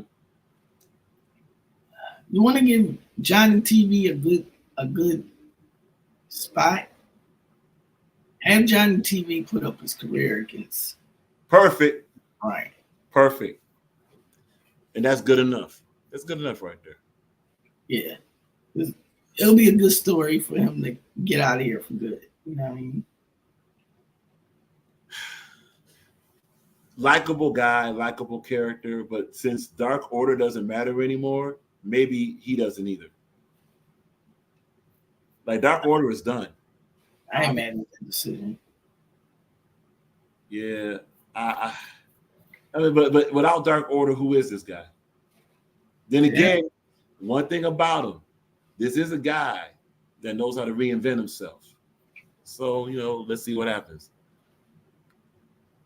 Yeah, we can't discuss any of these three because we know what's up with them. Right.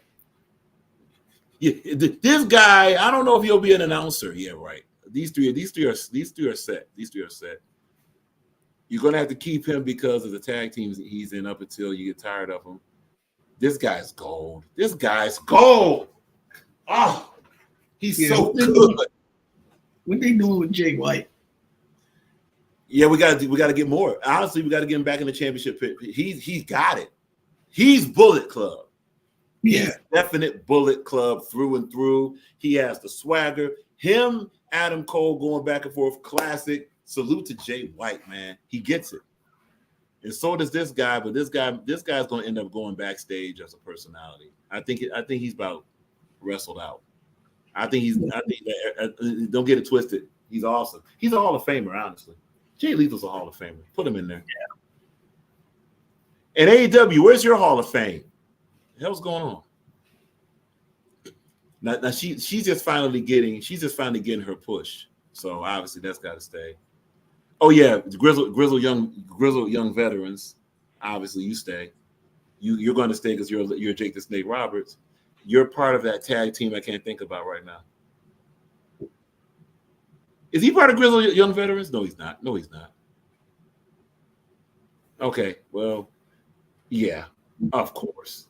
Gold. This guy's gold, man. This Yeah. guy's gold. Yeah. This guy's gold.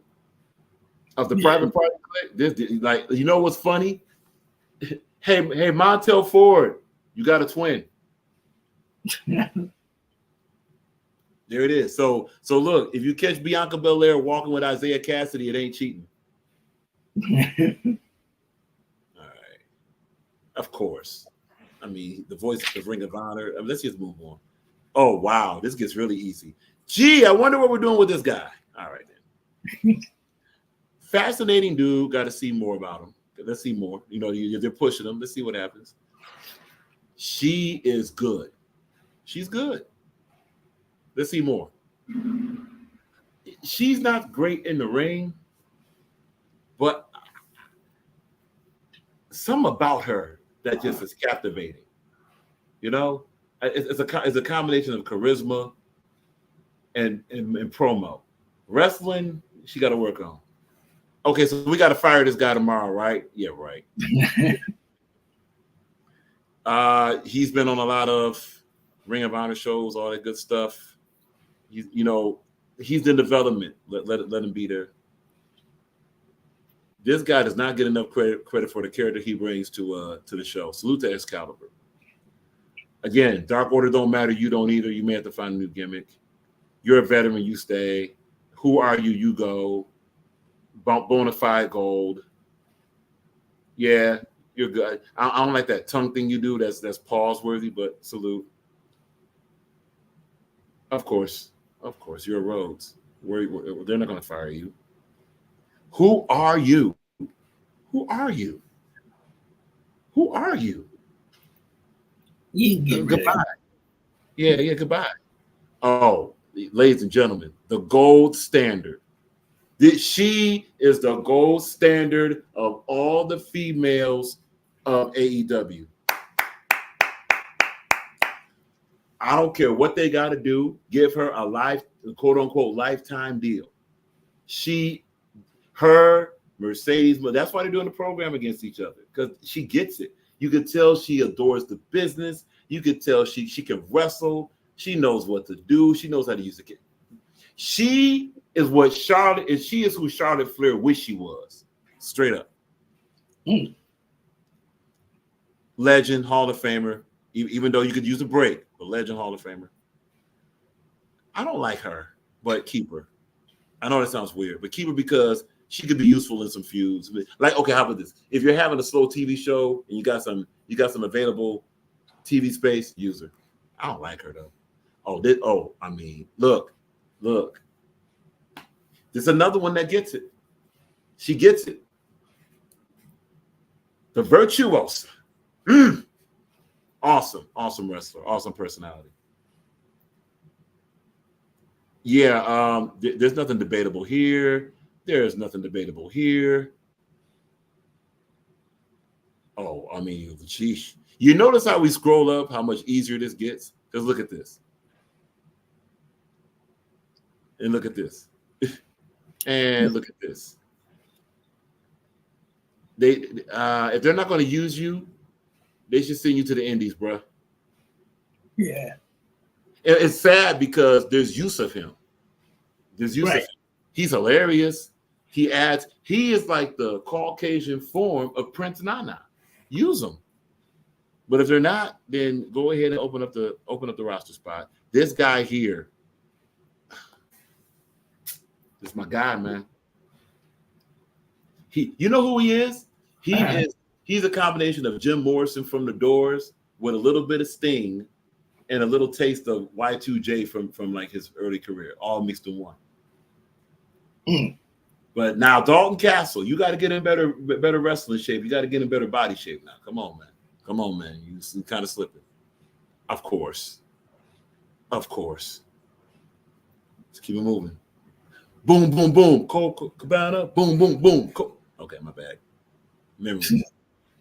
Nah. Okay. Well, he's not going to be involved in any heavy duty pro. He's like the Tommy Dreamer of this show.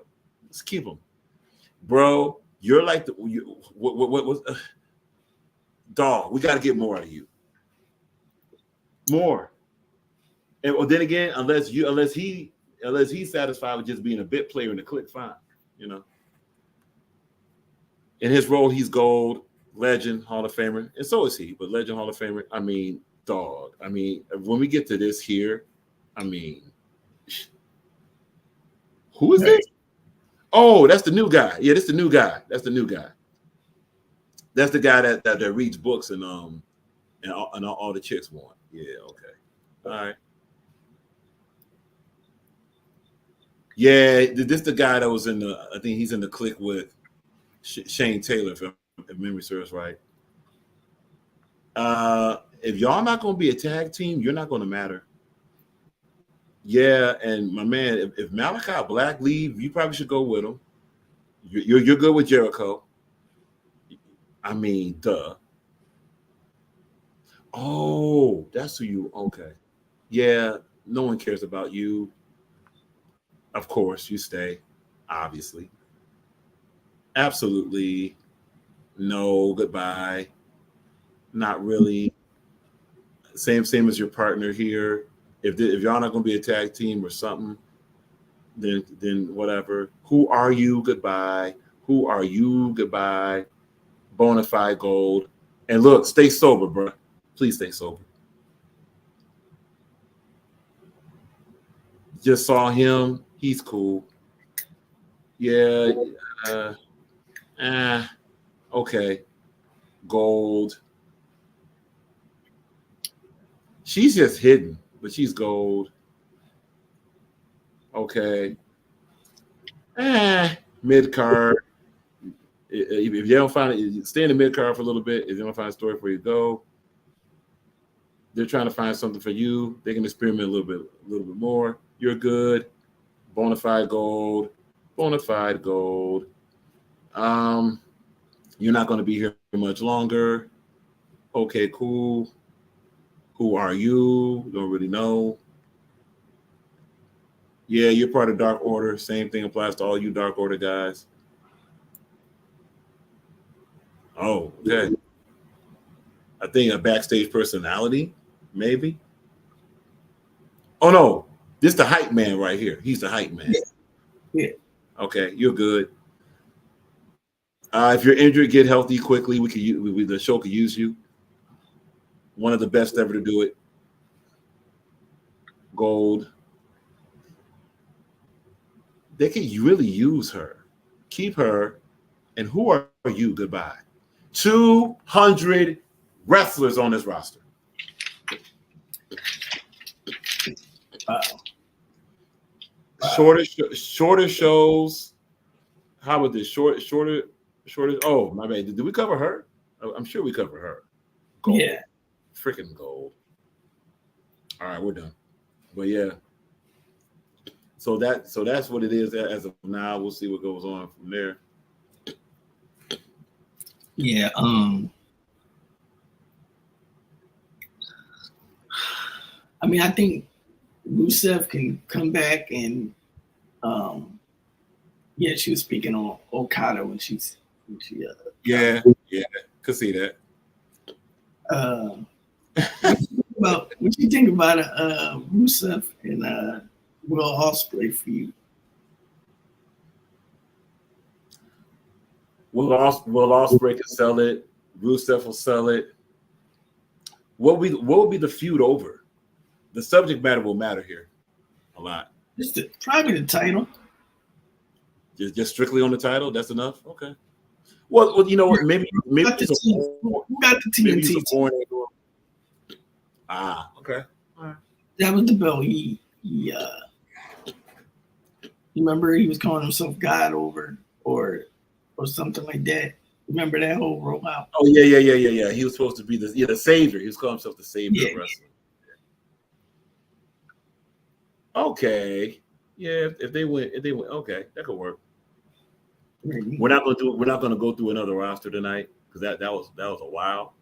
That was the goobriest as a mug. But it's just interesting. Let's see how many we got on TNA. 78. Okay, that's about right.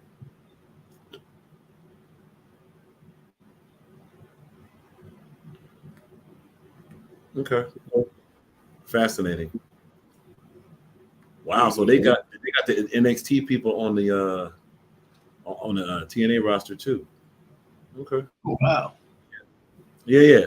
Just a quick examination. Like her a lot. Right. Yeah, I definitely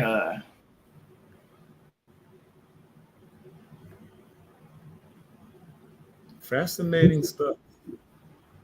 yeah, man. I Yeah. think probably tomorrow I'm gonna do the viral one books it or D Money books it. I think I'm gonna kick off my storyline videos with TNA invasion we discussed. Fire. Yeah. Yeah. I'm probably gonna write that out tomorrow morning, and then send it on live later. Okay. That's how I'm gonna do it. No, that's gonna be on point. That's definitely gonna be on point. Yeah, man. But thanks for having me as always, Tim, man. Hey, you already know, man. You already know. Salute to everybody, and of course, look for those that when we went over the thing about codependency and all that. Again, if you want a reference for that, take a look at our community tab on the Rock Files. Review that, and just basically use that as not as so much as a guide, but as a reference point. If you want to, bring up in other discussions, you're more than welcome. If you want to ignore it. It's all your decision. Look, couple show notes. Probably will not be going live tomorrow. Our next definite live will be Wednesday. Yeah, it's probably going to be Wednesday. Yep, we have some things to attend to. Then again, don't be surprised if we go live Monday. All right. Appreciate everybody. And once again, look, protect your peace, protect your peace, protect your family, protect your foundation. Stay safe, strong, and sane. And look, whatever you see here is food for thought.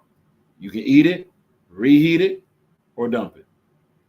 And of course, all praise to the Almighty Yahuwah. Salute to Nando. And of course, as we say, rock on, rock out.